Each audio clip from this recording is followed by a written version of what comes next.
Very good morning to all. So, in this lecture, we will cover at least 3-4 chapters, which is extremely important for every aspirant, especially for UPSC, BPSC, any state PCS, and even NEET aspirants also. Okay, so this is extremely important for everyone. So let us start reproductive system.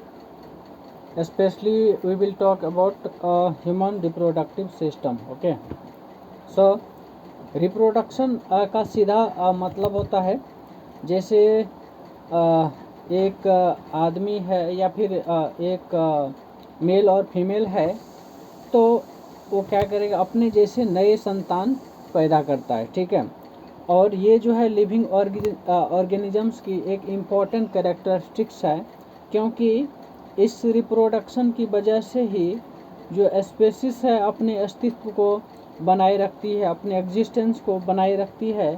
ठीक है, तो इसीलिए ये चीज़ important भी है, क्योंकि maintain रखना सबसे ज़्यादा इम्पोर्टेंट है, अदरवाइज एक दिन आएगा ख़त्म हो जाएगा. ठीक है, तो यहाँ ह्यूमन में जो है सेक्सुअल रिप्रोडक्शन होता है. ठीक है, ह्यूमन बीइंग के अंदर आपका सेक्सुअल रिप्रोडक्शन होता है. Right, human being sexual reproduction. Clear. अब देखिए, जिसमें मेल और फीमेल गैमेट्स मिलकर जो है जाइगोट बनाता. तो देखिए गैमेट है, तो गैमेट जो है मेल गैमेट भी हो सकता है और फीमेल गैमेट भी हो सकता है. क्लियर है. अब देखिए, जब दोनों गैमेट्स मिलेगा ना, तो बनाता है आपका जाइगोट. क्या बनाता है? जाइगोट. यहाँ से जो है ऑफस्प्रिंग बनता है. ठीक है, यानी कि एक तरह से कह सकते हैं बेबी का डेवलपमेंट जाइगोट से स्टार्ट होता है. राइट, ये चीज़ है. अब टाइप्स ऑफ रिप्रोडक्शन की अगर बात करें, टाइप्स ऑफ रिप्रोडक्शन, तो देखिए इसकी क्या है टाइप्स. तो यहाँ देखिए दो टाइप के हो गए. एक तो हो गया ए सेक्सुअल रिप्रोडक्शन. राइट, दूसरा हो गया सेक्सुअल रिप्रोडक्शन. राइट. अब देखिए सेक्सुअल रिप्रोडक्शन में क्या होता है, असेक्सुअल रिप्रोडक्शन के अंदर सिंगल पेरेंट से जो है ऑफस्प्रिंग बनता है. ठीक है, जैसे गैमेट का फ्यूजन यहाँ पर नहीं देखने को मिलेगा. राइट, यानी कि गैमेट का फ्यूजन जो है ना, एफ यू लिखा हुआ है. ठीक है, क्या कहते हैं, गैमेट्स का फ्यूजन नहीं होता है. जैसे आप अगर बात करें बाइनरी फ्यूजन होता है. क्या है? Binary fusion, FISSION. ठीक है, तो देखिए यहाँ पर दोनों में डिफरेंस है. यहाँ FI है. ठीक है, यहाँ F फ्यूजन का मतलब हो गया जब सिंगल चीज़ से है ना टूटकर बनता है. ठीक है, मतलब जैसे ये एक चीज़ ये मान के चलिए ये पेरेंट है, और यहाँ से कटकर दूसरा चीज़ बना है, ऑफस्प्रिंग बना है यहाँ से. ठीक है, तो उसको कहेंगे हम फ्यूजन. राइट. अब फ्यूजन में फ्यूजन जो है इससे डिफरेंट है. ठीक है ना, दोनों का मीनिंग जो है बिल्कुल अलग है. उसके बाद जो है जैसे ये चीज़ जो है फ्यूजन आप अमीबा के अंदर देख सकते हैं. किसके अंदर? अमीबा के अंदर. ठीक है, अमीबा के अंदर. क्लियर. अब देखिए यहाँ जो है अमीबा की अगर बात करें, तो अमीबा में बाइनरी फ्यूजन ही होता है. बडिंग उसी टाइप से बडिंग के अंदर ईस्ट जिसको कहते हैं, ईस्ट में जो है बाइनरी फ्यूजन देखने को मिलेगा. यहाँ से जो है ना ऐसा नहीं है कि यहाँ पर मेल और फीमेल होता है, बल्कि सिंगल पेरेंट से, ठीक है, ऑफस्प्रिंग का फॉर्मेशन होता है. ऑफस्प्रिंग का फॉर्मेशन होता है. क्लियर. ये तो हो गया और सेक्सुअल रिप्रोडक्शन.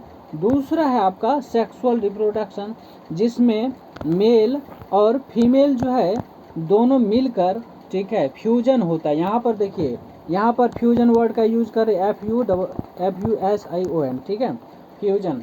क्लियर है. तो दोनों में डिफरेंस याद रखिएगा.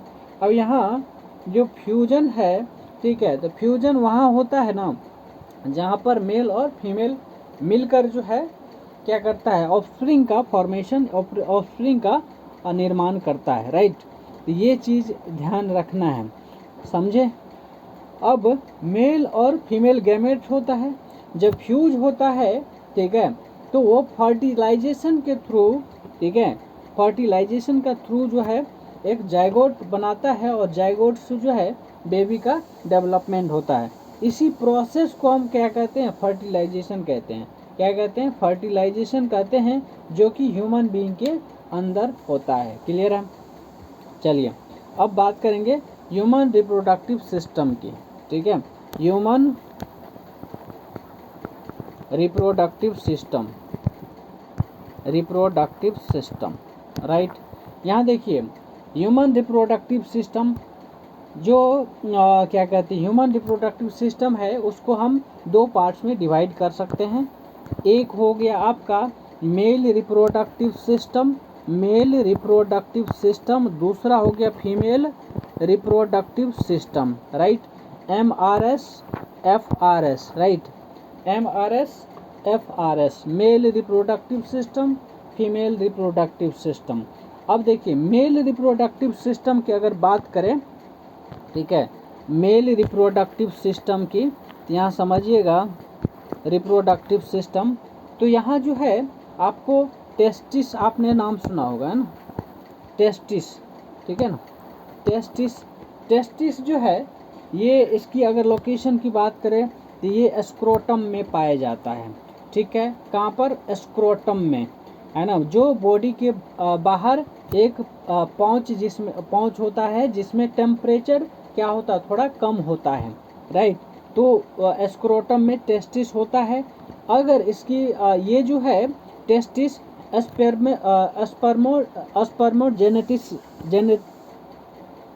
स्पर्मेटोजेनेसिस, राइट, यानी कि स्पर्म का प्रोडक्शन, किसकी प्रोडक्शन, स्पर्म की प्रोडक्शन यहाँ पर होता है, समझे। तो एक तरह से कह सकते हैं जो टेस्टिस है उसके अंदर प्रोसेस होता है, that is called spermatogenesis, right, spermatogenesis, ठीक है।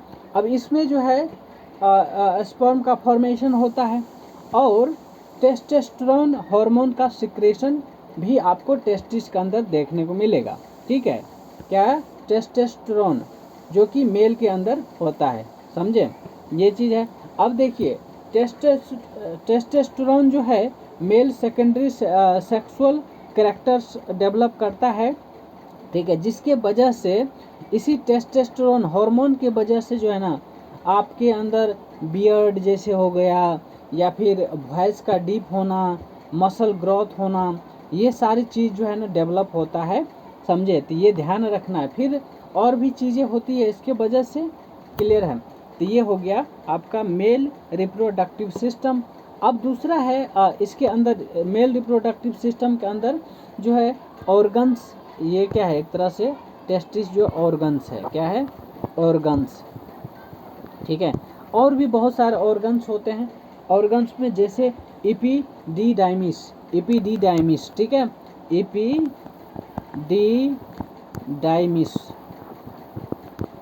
स्पेलिंग को ध्यान रखिएगा क्योंकि ऐसे वर्ड है ना कई बार प्रोनाउंसिएशन में है ना दिक्कत हो जाता है, क्लियर है।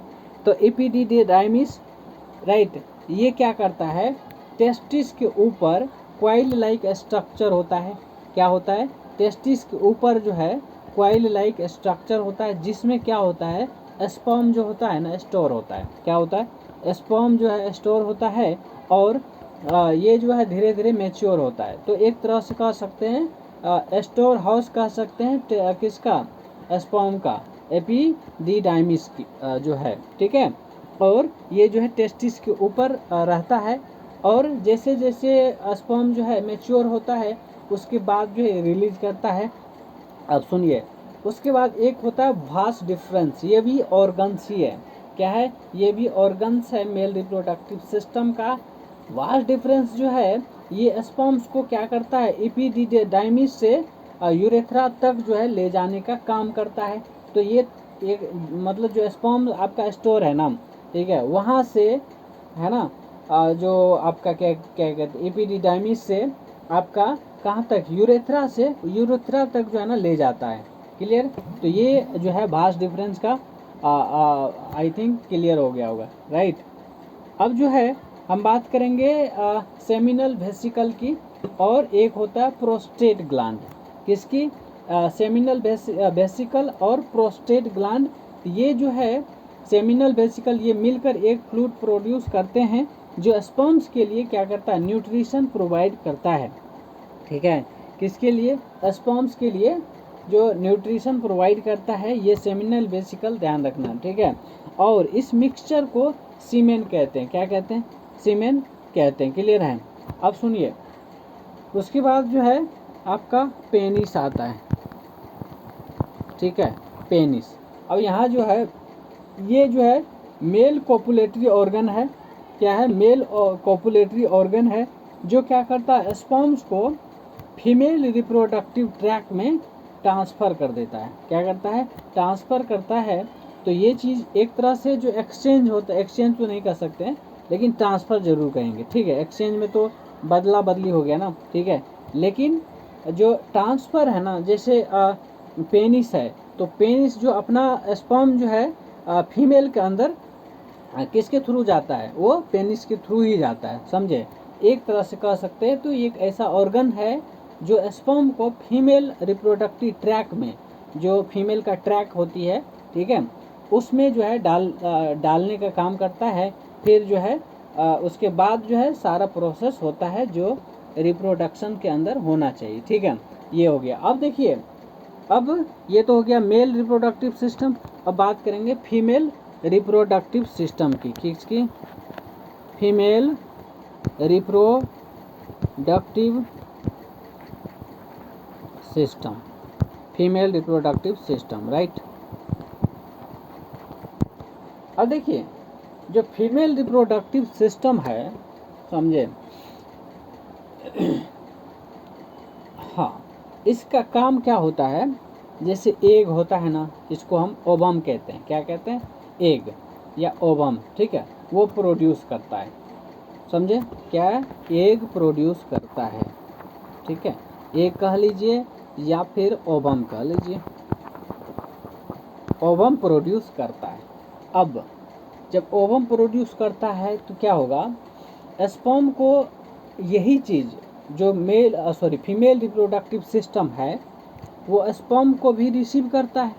ठीक है, क्या करेगा स्पर्म? जैसे मेल रिप्रोडक्टिव से यानी पेनिस के थ्रू स्पर्म्स फीमेल ट्रैक में डालने का काम करता है। फिर जो है उसके लिए रिसीवर भी तो होना चाहिए। तो एक तरह से आप कह सकते हैं जो फीमेल रिप्रोडक्टिव सिस्टम है वो रिसीवर का भी काम करता है। ठीक है, और जैसे वहाँ रिसीव होता है, ठीक है, तो क्या होता है, जो फर्टिलाइजेशन होता है, ठीक है, फर्टिलाइजेशन के बाद जो है ना जाइगोट बनता है, और जाइगोट को फिर से नरिश करना, ठीक है, वो आपका फीमेल रिप्रोडक्टिव सिस्टम के थ्रू ही होता है। और प्रेगनेंसी के दौरान जो है बेबी को ग्रो करना। समझे? जब एक लेडी प्रेग्नेंट है, समझे, तो उस टाइम जो है उसकी नरिशमेंट ज़रूरी है। और नरिशमेंट किसके थ्रू होता है? वो आपका फीमेल रिप्रोडक्टिव सिस्टम ही करता है। ठीक है, तो एक चीज़ तो ये है, समझे। अब देखिए इस चीज़ को समझिए थोड़ा डिटेल में। क्या है कि जो फीमेल रिप्रोडक्टिव ऑर्गन्स है ना, जैसे ओवरी हो गया, ठीक है, तो ओवरी जो है दो छोटे ऑलमोंड शेप ऑर्गन्स जैसा होता है।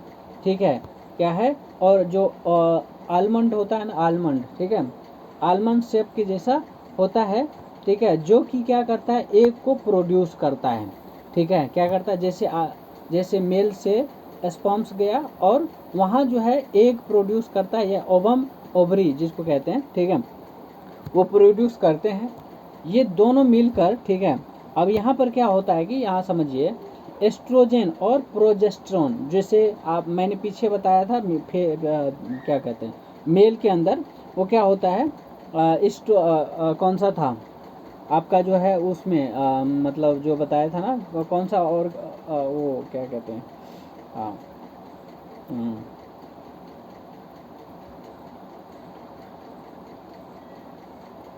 टेस्टोस्टेरोन, है ना, मेल का जो था टेस्टोस्टेरोन था। अब यहाँ फीमेल में जो है आपका देखने को मिलेगा कौन सा, प्रोजेस्टेरोन और एस्ट्रोजन, राइट, एस्ट्रोजन। अब देखिए ये क्या करता है, जो एस्ट्रोजन और प्रोजेस्टेरोन है, हार्मोन्स सिक्रेट करता है, ठीक है, ये हार्मोन्स है जो कि सिक्रेट किया जाता है। और जो फीमेल, ये एक तरह से कह सकते हैं फीमेल का सेकेंडरी सेक्सुअल कैरेक्टर्स हैं, ठीक है, जिसके वजह से यही एस्ट्रोजन और प्रोजेस्टेरोन हार्मोन्स की वजह से जो है ना, ठीक है, जो फीमेल है, फीमेल के अंदर ब्रेस्ट डेवलपमेंट होता है, ठीक है, फिर मेंस्ट्रुअल साइकिल रेगुलेट होता है, समझे। तो ये इसके लिए रिस्पॉन्सिबल कौन सा हार्मोन्स है, एस्ट्रोजन और प्रोजेस्टेरोन, ठीक है, तो इसको ध्यान रखना है।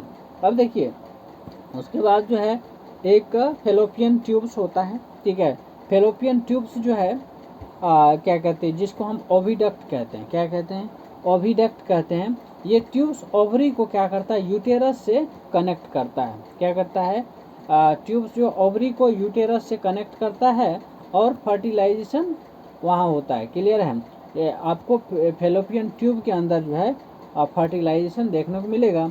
अब देखिए जो गर्भाशय होता है ना, जिसको हम यूटेरस बोलते हैं, ठीक है, गर्भाशय, ठीक है, तो ये जो है आपको पियर शेप ऑर्गन जैसा होता है, ठीक है, और जहाँ पर एम्ब्रायो क्या होता है, इम्प्लांट होता है, क्या होता है, एम्ब्रायो का इम्प्लांटेशन होता है और जो है बेबी का डेवलपमेंट होता है, क्लियर है।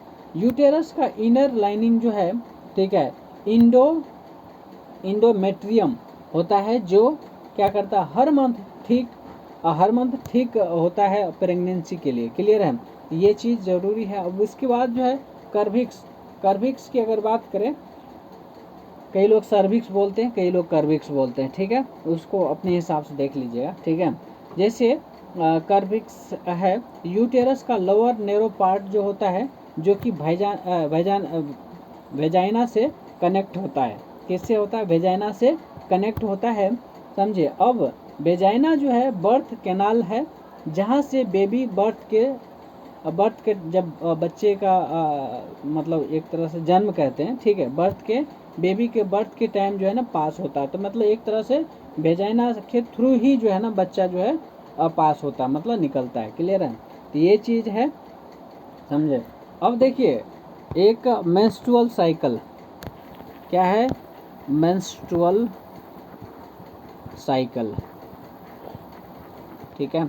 अब देखिए मेंस्ट्रुअल साइकिल जो है फीमेल में हर मंथ एक मेंस्ट्रुअल साइकिल देखने को मिलेगा, जो अप्रॉक्सीमेटली 28 डेज का होता है, राइट, कितने डेज का, 28 डेज का होता है।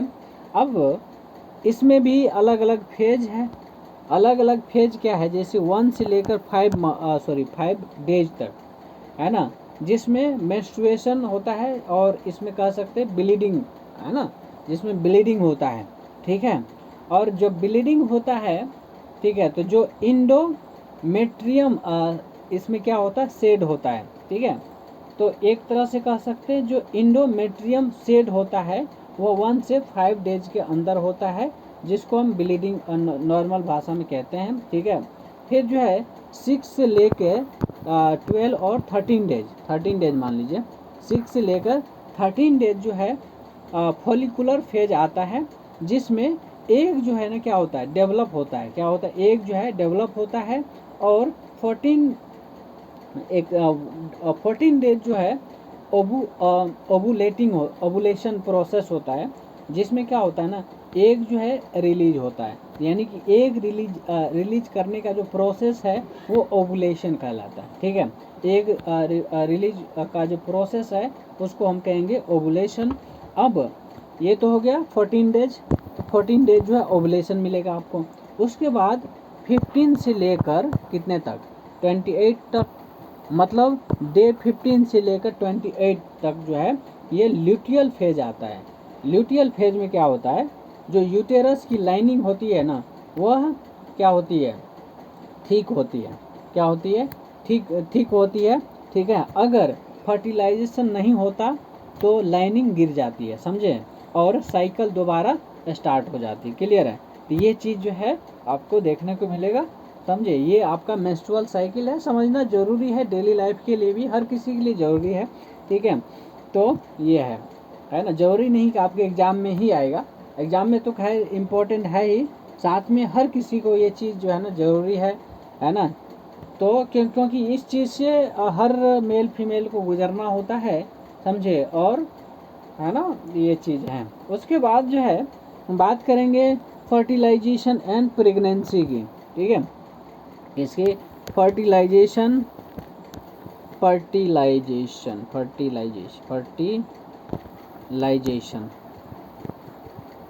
And pregnancy, right. अब सुनिए यहाँ पे फर्टिलाइजेशन समझ में आ रहा? मैंने पहले भी समझाया। फर्टिलाइजेशन का मतलब होता है मेल स्पर्म्स और फीमेल एग का फ्यूजन कहाँ पर होता है? फैलोपियन ट्यूब के अंदर होता है। कहाँ पर? फैलोपियन ट्यूब के अंदर होता है। जो फर्टिलाइज एग है ना, जो फर्टिलाइज एग है ना, उसको हम जाइगोट कहते हैं। ठीक है? और उसके बाद जो है उसकी इम्प्लांटेशन होती है जाइगोट की। ठीक है? जाइगोट यूटेरस की लाइनिंग में चिपक जाता है, समझे? फिर ये जो चिपकना है ना, मतलब जो जाइगोट है यूटेरस के लाइनिंग में जब चिपक जाता है, ठीक है, तो इसी को हम इम्प्लांटेशन कहेंगे। अब जब इम्प्लांटेशन होता है तो वहाँ से जो है ना एम्ब्रियो डेवलपमेंट होता है, एम्ब्रियो। ठीक है? और जब एम्ब्रियो डेवलपमेंट है तो इसका मतलब क्या हो गया? बेबी का डेवलपमेंट यूटेरस में होना स्टार्ट हो जाता है। ठीक है? बेबी का डेवलपमेंट यूटेरस के अंदर जो है आपको डेवलप होना स्टार्ट हो जाता है। फिर जो है वहाँ पर क्या होता है कि आपका बेबी को न्यूट्रिशन, ठीक है, न्यूट्रिशन प्रोवाइड होता है। कहाँ से? प्लासेंटा से। तो ये भी चीज़ ध्यान रखना, प्लासेंटा जो है कई बार पूछ लेता है। ठीक है? तो प्लासेंटा से बेबी को न्यूट्रिशन मिलता है। ठीक है? फिर धीरे धीरे, क्योंकि देखिए उसको जब तक न्यूट्रिशन नहीं मिलेगा तब तक वो डेवलप नहीं कर सकता है। ठीक है? तो प्लासेंटा से न्यूट्रिशन मिलता है, फिर धीरे धीरे ग्रो करता है। ठीक है? फिर गेस्टेशन पीरियड होता है ना, कई लोग जेस्टेशन पीरियड कहेंगे। क्लियर? ठीक है? तो आप अपने हिसाब से देखिए, जेस्टेशन पीरियड है ना। तो ये जो जेस्टेशन पीरियड है, प्रेगनेंसी का टाइम जो है, ठीक है, अप्रोक्सीमेटली मैं 9 मंथ्स की बात कर रहा हूँ। 9 मंथ बोले तो लगभग 280 डेज। ठीक है? 9×7 270, लगभग यही 280 270 280 के बीच। ठीक है? ये 9 मंथ्स जो है 280 डेज के आसपास की बात कर रहा हूँ। ठीक है? अब यहाँ देखिए क्या होता है कि ये तो हो गया गेस्टेशन पीरियड। तो हाँ, तो गेस्टेशन पीरियड जो है, ये जो 9 मंथ का टाइम है ना, इसी को हम गेस्टेशन पीरियड कहेंगे। ठीक है? अब यहाँ पर चाइल्ड बर्थ क्या है? चाइल्ड बर्थ जो है डिलीवरी के टाइम यूटेरस कॉन्ट्रैक्ट होता है और बेबी बर्थ कैनाल से बाहर आता है। ठीक है? तो ये चीज़ ध्यान रखना है कि जो डिलीवरी होता है ना, डिलीवरी के टाइम यूटेरस जो है कॉन्ट्रैक्ट होता है और बेबी बर्थ कैनाल से बाहर आता है। इस प्रोसेस को हम पार्चुरेशन कहते हैं, पार्चुरेशन। ठीक है? कहते हैं। फिर जो है सेकेंडरी सेक्सुअल करैक्टर है ना, पॉवर्टी के बाद मेल एंड फीमेल में कुछ फिजिकल चेंजेज आते हैं। ठीक है? जैसे मेल है ना, बियर्ड मोस्टेक ये सब ग्रोथ होता है, वॉइस हैवी होता है, मसल ग्रोथ होता है। फीमेल के अंदर breast development, wider हिप्स, menstrual cycle start होता है। क्लियर है? तो ये जितने भी है आपका सेकेंडरी कैरेक्टर्स है, ये सब जो है सेक्स हार्मोन्स के कंट्रोल में होता है। ठीक है? टेस्टोस्टेरोन, एस्ट्रोजन और प्रोजेस्टेरोन। ठीक है? फिर reproductive health, female family planning, birth control methods जैसे natural barriers and hormonal surgical, STD that is sexually transmitted disease, AIDS, syphilis and gonorrhoea protections के लिए सेफ प्रैक्टिस ज़रूरी है। समझे? तो ये चीज़ जो है ध्यान रखना है। फिर इम्पोर्टेंट चीज़ जो है जो आपके एग्जाम्स के पर्सपेक्टिव से इम्पोर्टेंट होगा, स्पर्म प्रोडक्शन का प्लेस जो है टेस्टिस है, एग प्रोडक्शन का प्लेस ओवरी है, और फर्टिलाइजेशन का प्लेस जो है फेलोपियन ट्यूब, और इम्प्लांटेशन का प्लेस यूटेरस जिसको हम इंडोमेट्रियम कहते हैं। ठीक है, क्या है यूटेरस, इंडोमेट्रियम, इम्प्लांटेशन का प्लेस है। फिर gestation period in human 280 days, लगभग 9 मंथ्स है ना। Hormones for female character, testosterone and hormones for female character, that is estrogen and progesterone, right? Largest cell in human body, that is ovum, and sperms and seminal fluid, that is दोनों मिलकर जो है आपका सीमेन बनाता है, right. ये चीज़ ज़रूरी है। फिर जो है जो फर्टिलाइजेशन प्लेस है, फर्टिलाइजेशन प्लेस ट्यूब में मिली लाइफ, ठीक है, that is the fallopian tube, and gestation period that is 9 month का स्कूल बेबी का रूल, ठीक है, ये चीज़ है। फिर जो है ओवरी हॉर्मोन्स,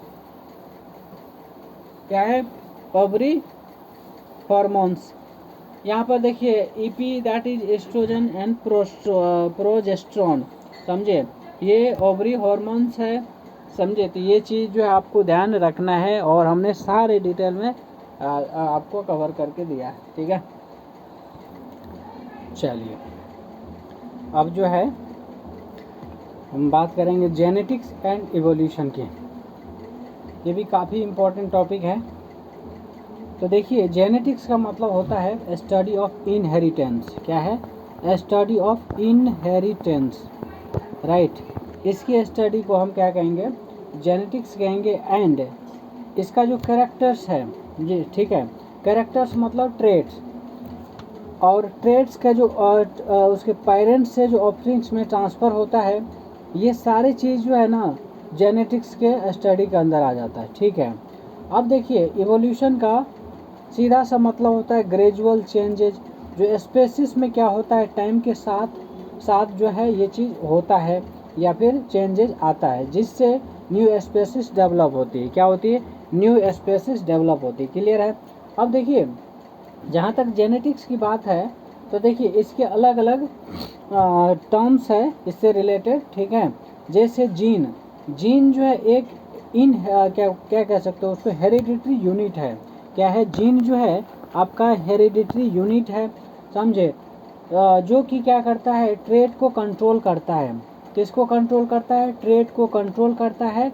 जैसे मान के चलिए आई का कलर होता है, तो आई का कलर जो है ना उसके लिए पर्टिकुलर जीन रिस्पॉन्सिबल है, मतलब आई के कलर के लिए जीन रिस्पॉन्सिबल। क्लियर?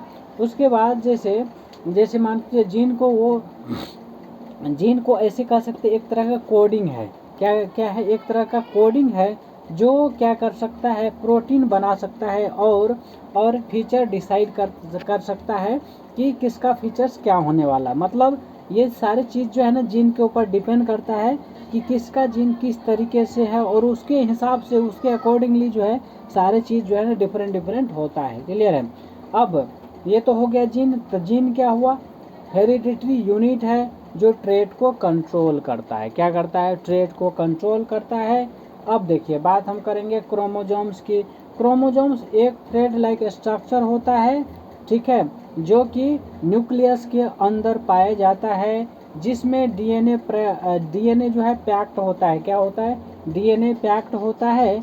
और ह्यूमन के अंदर जो है 46 जो है आपका क्रोमोजोम्स देखने को मिलेगा, और ये जो है पेयर में होता है, यानी कि 23 पेयर्स जो है आपको ह्यूमन के अंदर देखने को मिलेगा। क्लियर है? ठीक है।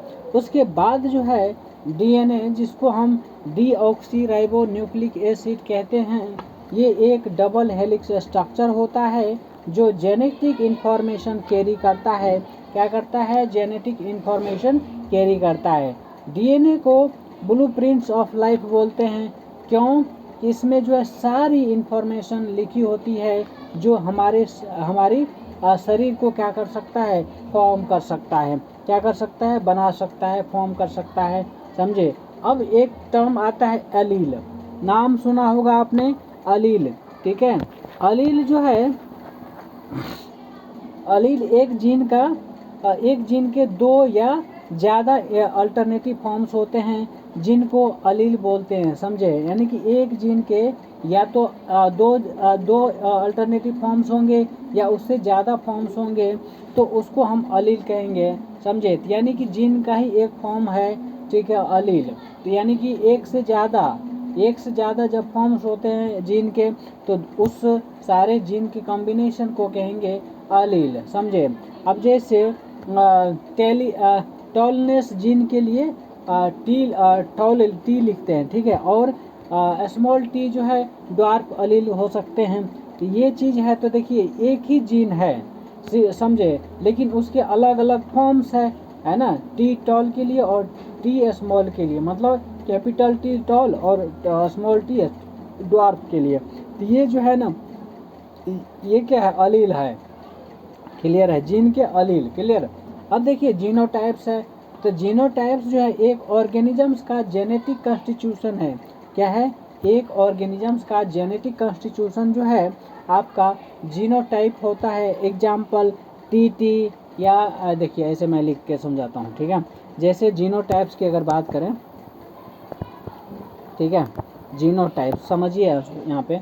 जैसे मान के चलिए आपने लिखा टी, कैपिटल टी, यहाँ पर स्मॉल टी, राइट। अब इसका कॉम्बाइन करेंगे ना तो ये बन जाएगा कैपिटल टी स्मॉल टी, ठीक है, और ये बनेगा आपका कैपिटल टी, क्या हो गया,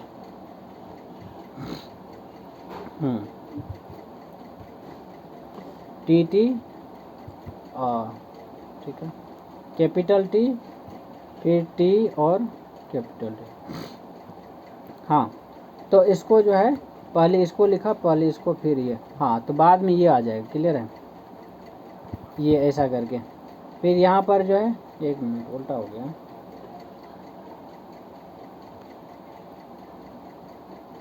ऐसा करके समझा दो। देखिए एक तो हो गया, इसको एक मिनट डिलीट कीजिए। देखिए जैसे जीनोटाइप है, तो देखिए दो तरह का है, एक टी कैपिटल टी, एक कैपिटल टी स्मॉल टी, ठीक है। ये अब यहाँ से क्या क्या बन सकता है बताइए।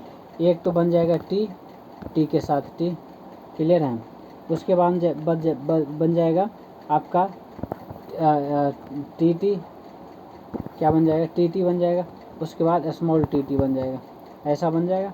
तो ये हो गया आपका, ये क्या हो गया, जीनोटाइप हो गया। क्या हो गया, जीनोटाइप, समझे। तो यानी कि एक ऑर्गेनिजम्स का जेनेटिक कॉन्स्टिट्यूशन जो होता है जीनोटाइप होता है, और उसके बाद फिनोटाइप होता है, ठीक है, फिनोटाइप।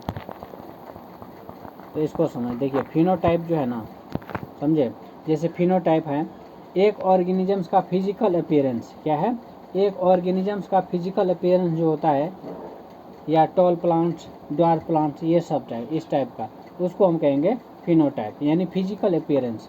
नाम से पता चले PH लगा हुआ है ना, तो समझ जाइएगा फिजिकल अपीयरेंस की बात कर रहा है। फिजिकल अपीयरेंस, क्लियर है, फिजिकल अपीयरेंस, समझे। चलिए ये हो गया फिनोटाइप। अब देखिए मेंडल एंड उसका एक्सपेरिमेंट, ठीक है, Mendel and his experiment, Mendel and his experiment, Mendel and his experiment. तो ग्रिगोर जॉन मेंडल को फादर ऑफ जेनेटिक्स कहते हैं। ग्रिगोर जॉन मेंडल को क्या कहते हैं, फादर ऑफ जेनेटिक्स कहते हैं। उन्होंने गार्डन पी प्लांट है ना, जैसे पीसम सेटिवम पर एक्सपेरिमेंट किया था, और 3 बेसिक लॉज जो है इनहेरिटेंस का दिए थे, समझे। पहला है लॉ ऑफ डोमिनेंस, क्या है, लॉ ऑफ डोमिनेंस। दूसरा है आपका लॉ ऑफ सेग्रीगेशन, क्या है, लॉ ऑफ सेग्रीगेशन। तीसरा है आपका law of independent assortment,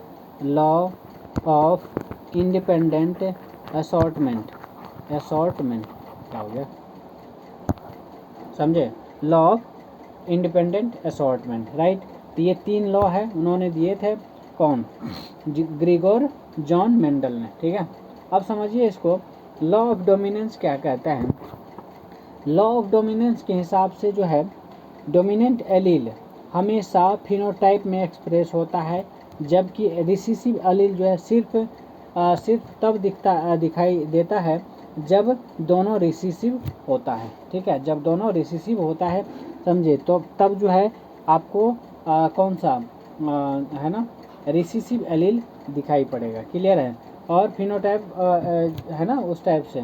clear है, तो ये चीज़ आपको ध्यान रखना। फिर जो है जैसे एग्जांपल देख सकते हैं कि कैपिटल टी स्मॉल टी में प्लांट टॉल होता है, और क्योंकि जो कैपिटल टी है वो डोमिनेट करता है। क्या करता है? कैपिटल टी जो है डोमिनेट करता है।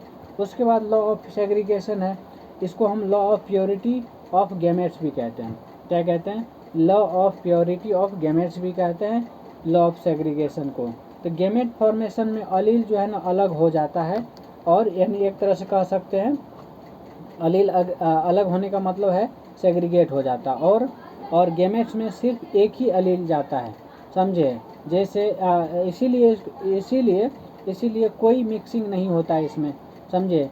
चाहे रिसेसिव अलील हो भी अपनी प्योरिटी मेंटेन कर सकता है, या फिर डोमिनेंट वाला, समझे। ये चाहिए है। उसके बाद जो है लॉ ऑफ इंडिपेंडेंट असॉर्टमेंट।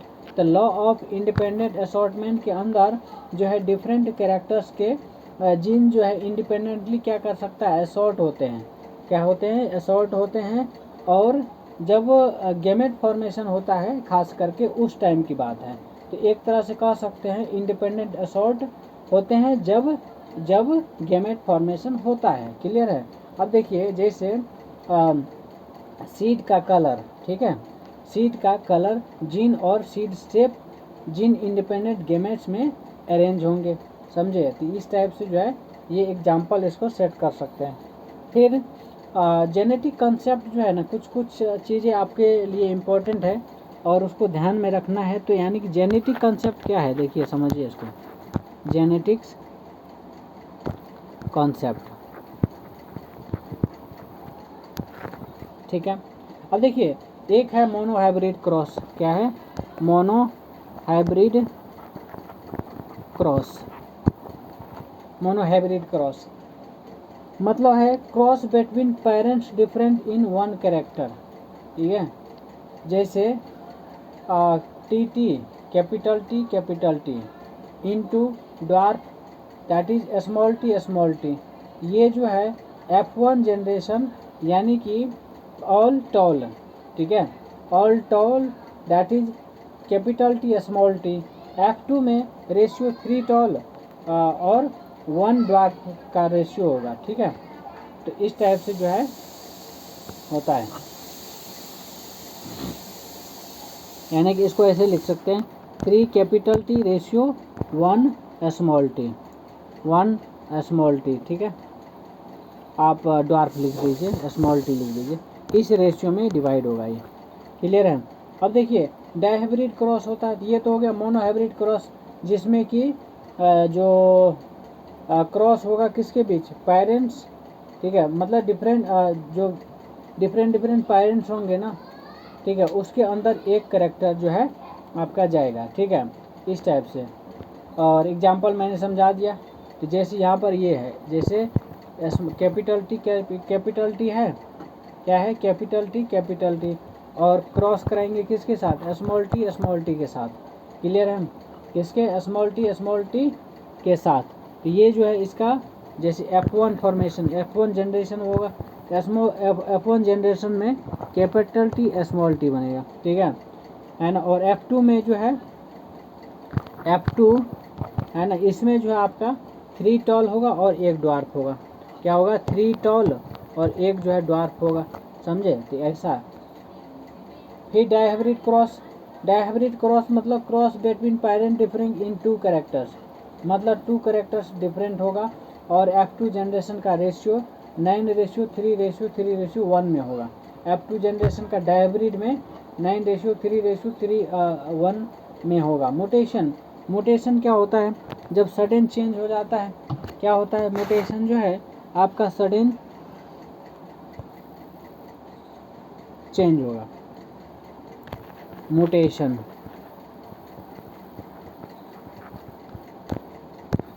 क्या हो गया, सडन चेंज।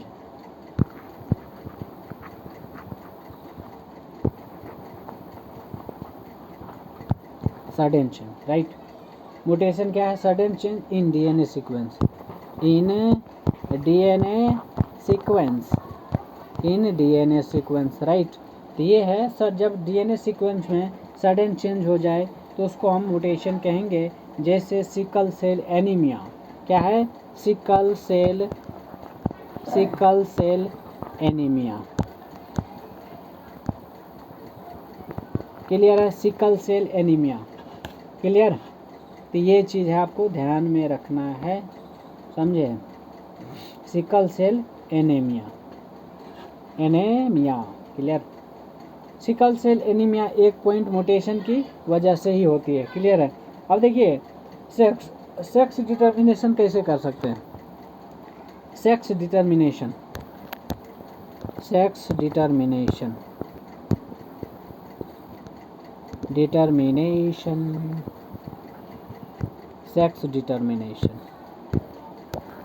समझिए इसको। जैसे ह्यूमन के अंदर अगर बात करें, मैंने पीछे भी थोड़ा समझाया है, ह्यूमन के अंदर जो है जैसे XY सिस्टम होता है, XY सिस्टम।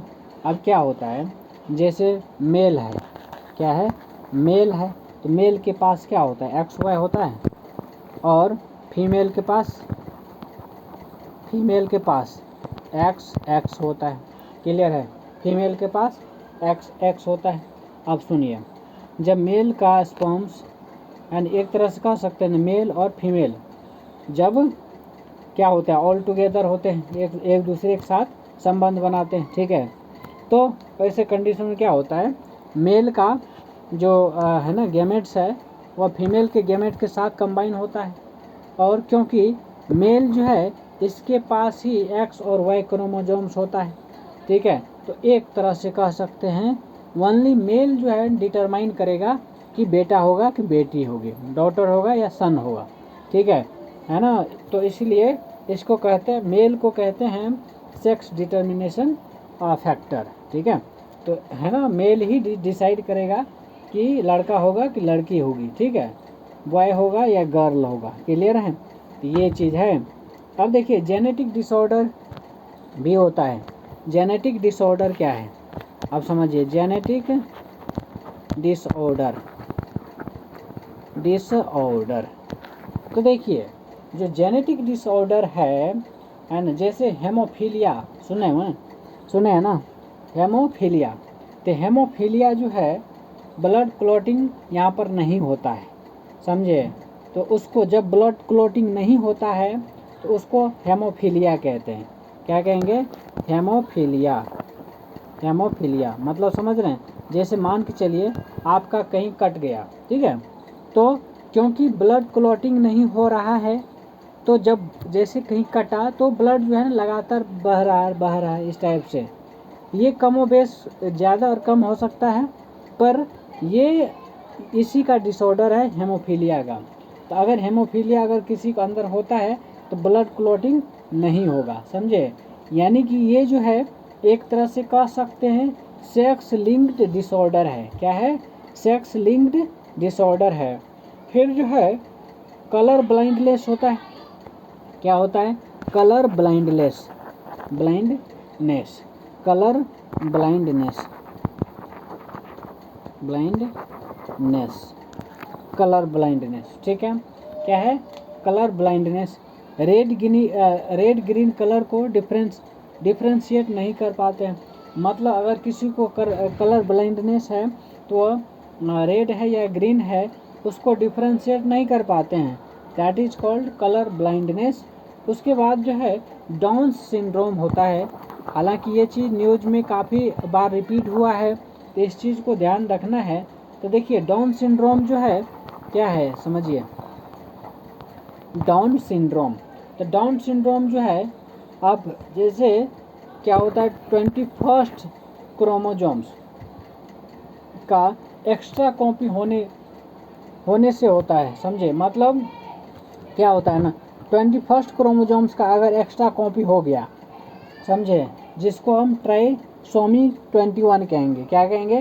ट्राइसोमी 21 कहेंगे। तो इसको हम डाउन सिंड्रोम कहेंगे, और इसमें जो है 21 क्रोमोसोम्स का एक्स्ट्रा कॉपी क्या हो जाता है, मतलब कॉपी हो जाता है। ठीक है, तो ये चीज़ है, इसको हम डाउन सिंड्रोम कहेंगे। समझे? अब बात करेंगे आपका इवोल्यूशन की। इसकी इवोल्यूशन समझिए। इसको इवोल्यूशन का मतलब है गार्डन डेवलपमेंट, ग्रेजुअल डेवलपमेंट। क्या है? ग्रेजुअल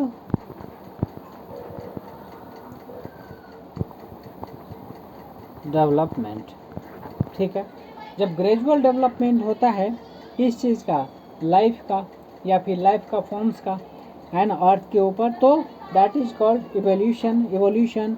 और पहले सिंपल ऑर्गेनिजम्स बनता है, फिर धीरे धीरे क्या बनता है, कॉम्प्लेक्स ऑर्गेनिजम्स डेवलप होता है। एक तरह से क्या है, ये इवोल्यूशन ऑफ ऑर्गेनिजम्स है। क्या है? Evolution of organisms. इसी टाइप से हर चीज़ में इवोल्यूशन होता है। क्या होता है? हर चीज़ में इवोल्यूशन होता है। अब जो इवोल्यूशन से रिलेटेड थ्योरी है, क्या है? थ्योरी है, उस चीज़ को समझिए क्या क्या थ्योरी है इससे। तो देखिए, सबसे पहली बात लेमार्क्स थ्योरी।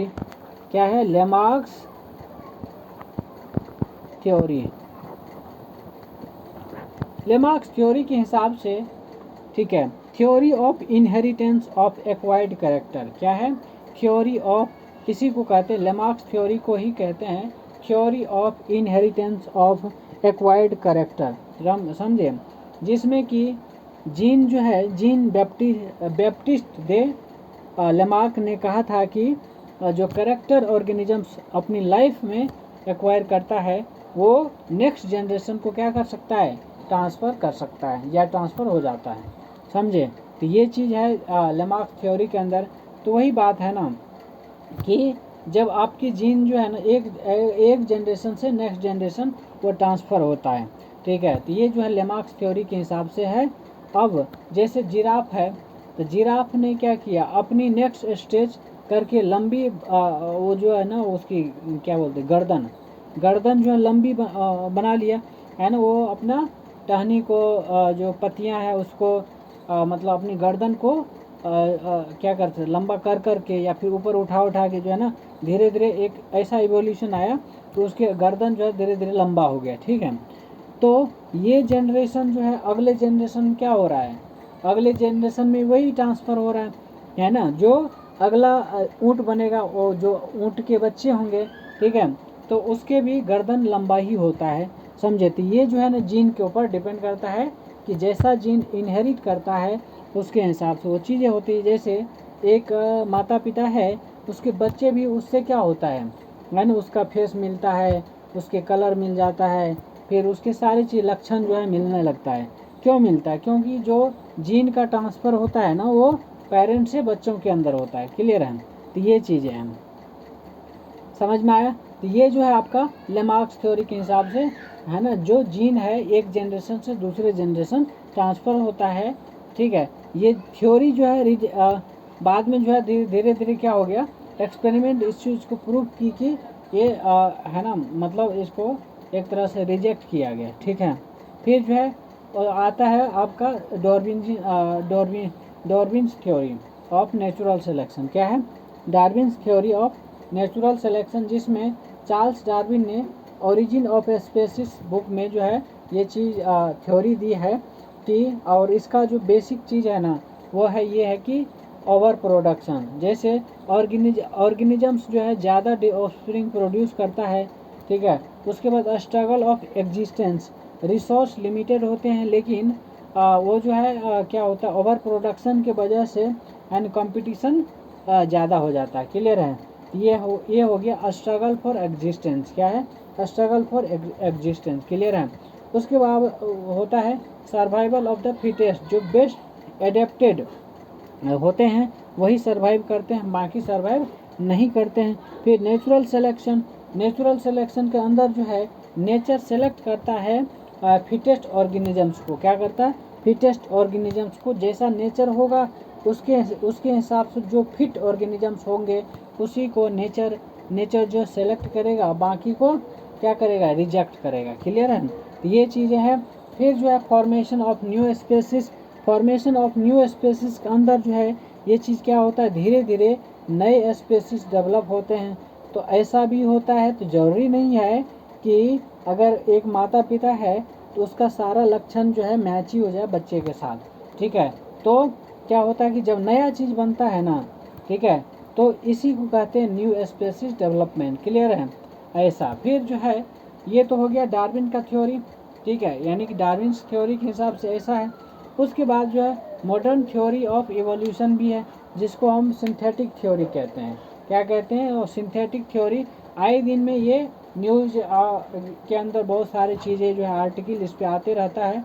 तो इसके मतलब एग्ज़ाम के पर्सपेक्टिव से ये आपको कवर करना ज़्यादा ज़रूरी हो जाता है। तो इसमें हम म्यूटेशन और नेचुरल सिलेक्शन दोनों का इम्पोर्टेंस देंगे, समझे। क्योंकि देखिए दोनों का इम्पोर्टेंस है इसके अंदर।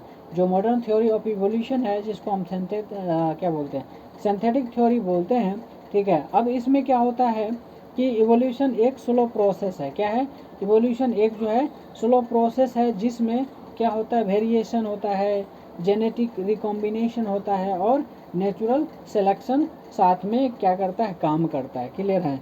अब देखिए इस चीज़ को, ये तो हो गया आपका क्या है, modern theory of evolution, synthetic theory, ठीक है। अब इसके अंदर समझे जो एविडेंस है,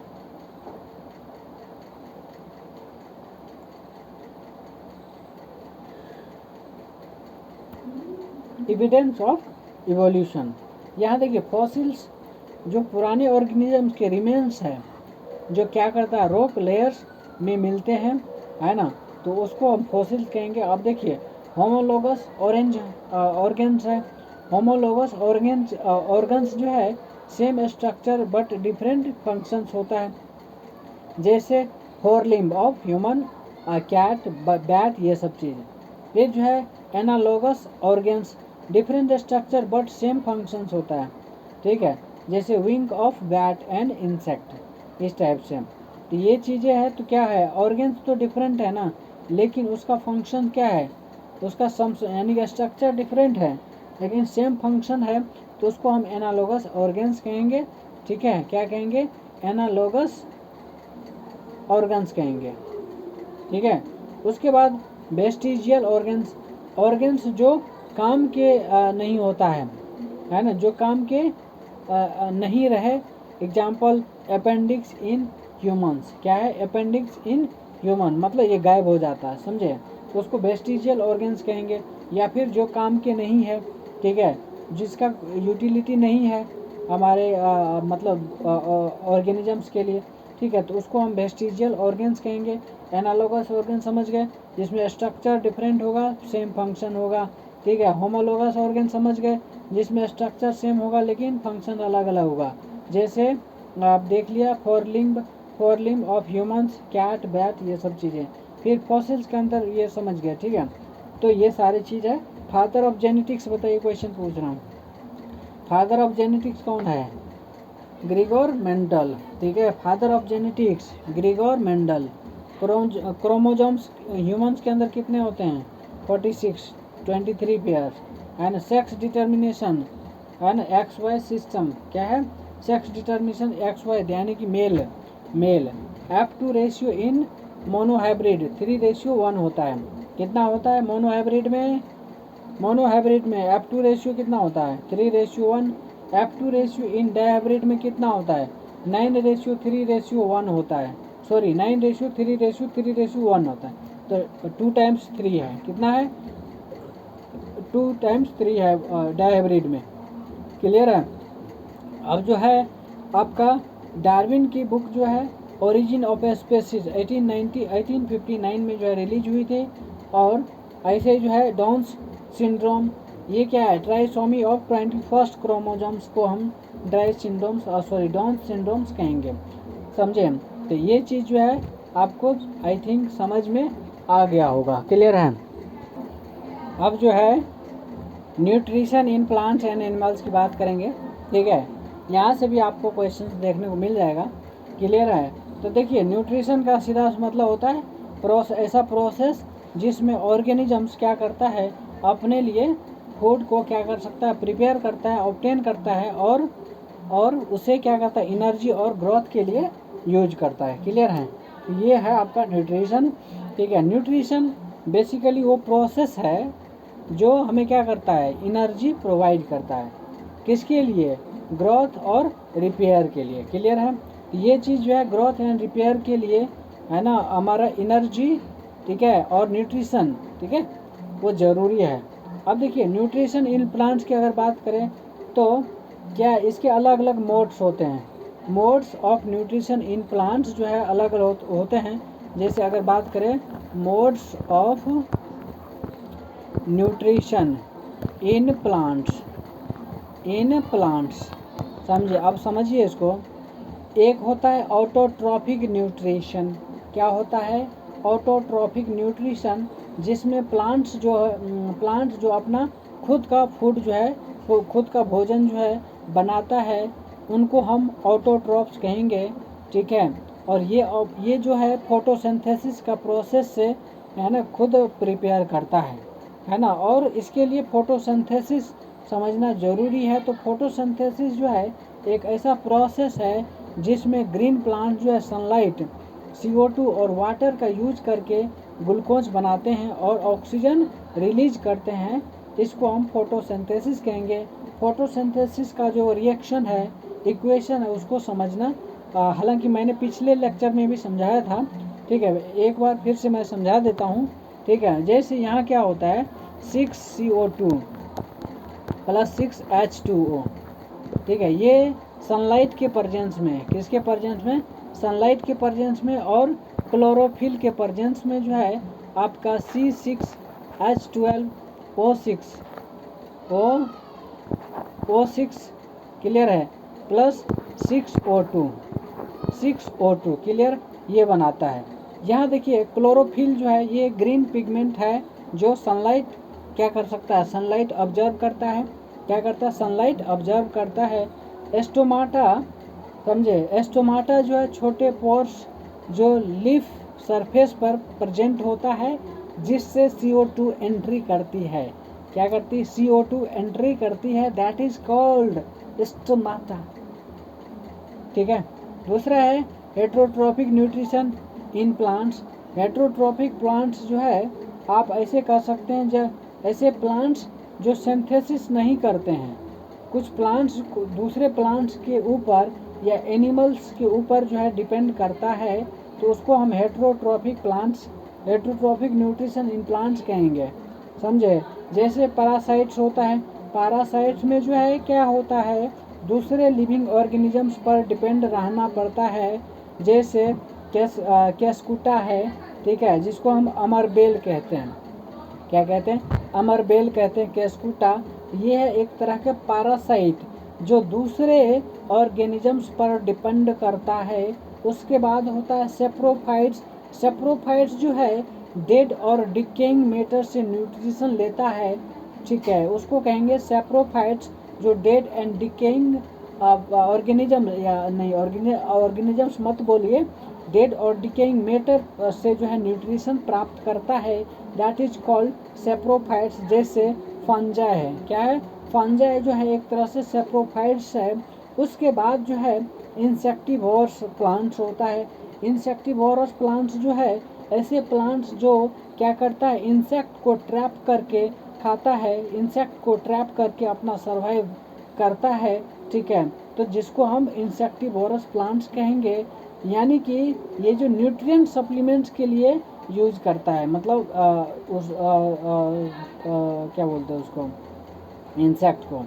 समझे? जैसे आप देखेंगे नेपथेलिन, नेपेंथिस नाम सुने होंगे, जिसको आप कहते हो हिंदी में कहते हैं शायद पीचर प्लांट, राइट? क्या कहेंगे?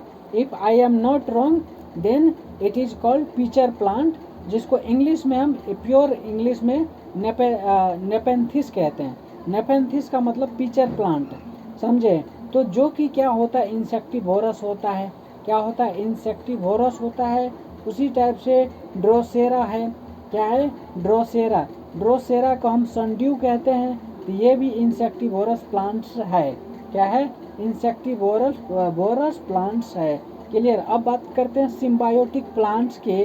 तो सिम्बायोटिक प्लांट्स जो है आपको क्या है, दो ऑर्गेनिजम्स एक दूसरे को म्यूचुअल बेनिफिट देते हैं, है ना। जैसे लाइकन होता है, लाइकन जिसमें कि फंगस प्लस अलगी का कॉम्बिनेशन होता है। क्या होता है, फंगस प्लस अलगी का कॉम्बिनेशन, यानी कि फंजाई और अलगी जो है एक दूसरे को सपोर्ट करके अपना सरवाइव करता है। तो ऐसे प्लांट्स को सिम्बायोटिक प्लांट्स कहते हैं, सिम्बायोटिक प्लांट्स कहते हैं। एग्जाम्पल लाइकेंस इसका उदाहरण है। क्लियर। अब ये तो रही प्लांट्स की बात।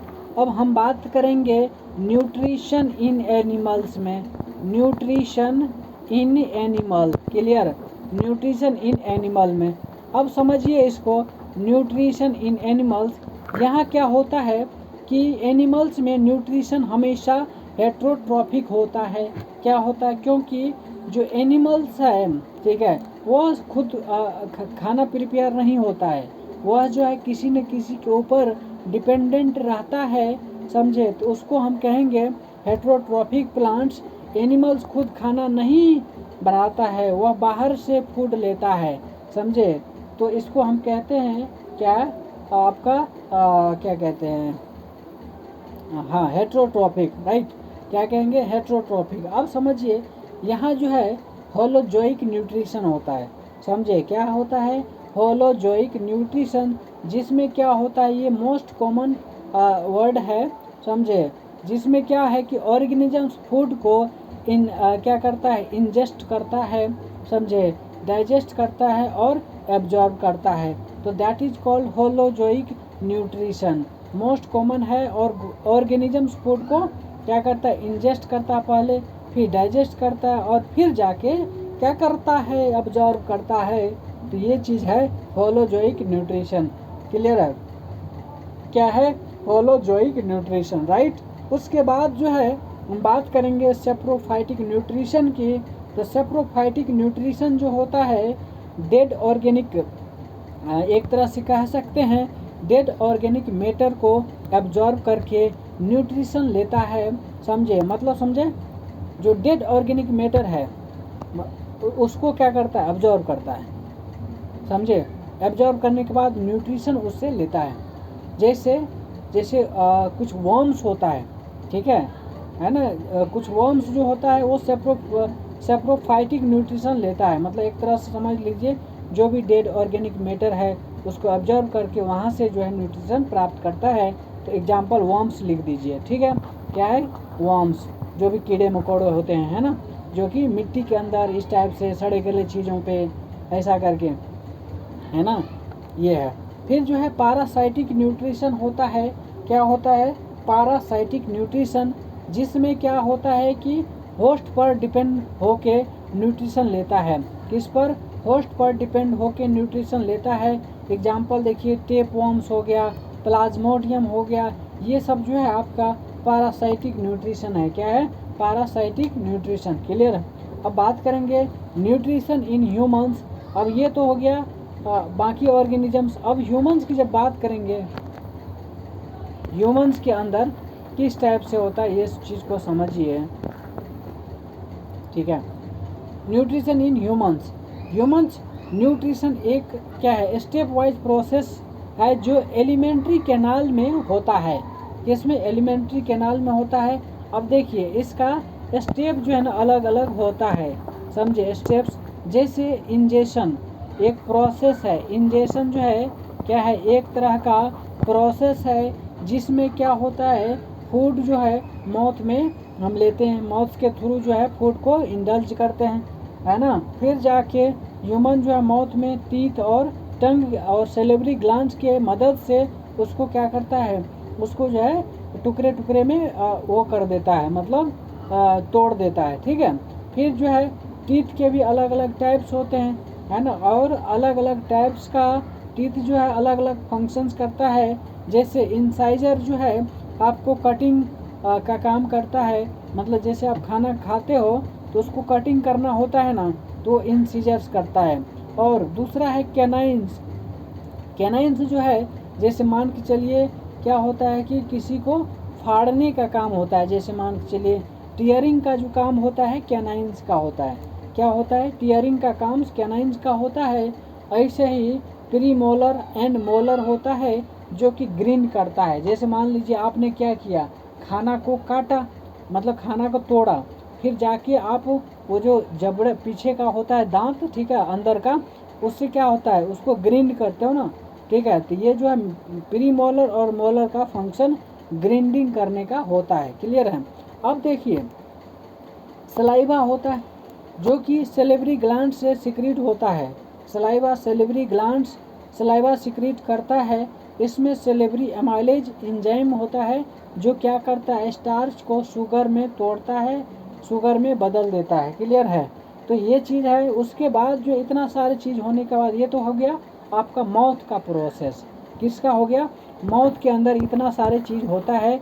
और दांत का भी अलग अलग हमने सब फंक्शन समझा दिया, ठीक है, इंसीजर, कैनाइंस, प्रीमोलर, मोलर, ये सब चीज़ें। फिर जो है एक सेलेवरी ग्लैंड्स होता है जो कि सलाइवा सिक्रीट करता है, और वो सलाइवा जो होता है क्या करता है, एमाइलेज एंजाइम्स जो है, मतलब एक सेलेवरी एमाइलेज एंजाइम्स होता है जो कि क्या करता है, स्टार्च को शुगर में तोड़ता है। क्या करता है? स्टार्च को शुगर में तोड़ता है। इतने सारे चीज़ प्रोसेस जो है आपका माउथ के अंदर देखने को मिलता है। फिर जो है ये सारी चीज़ होने के बाद आपका आता है सेकंड प्रोसेस, डाइजेशन। क्या होता है?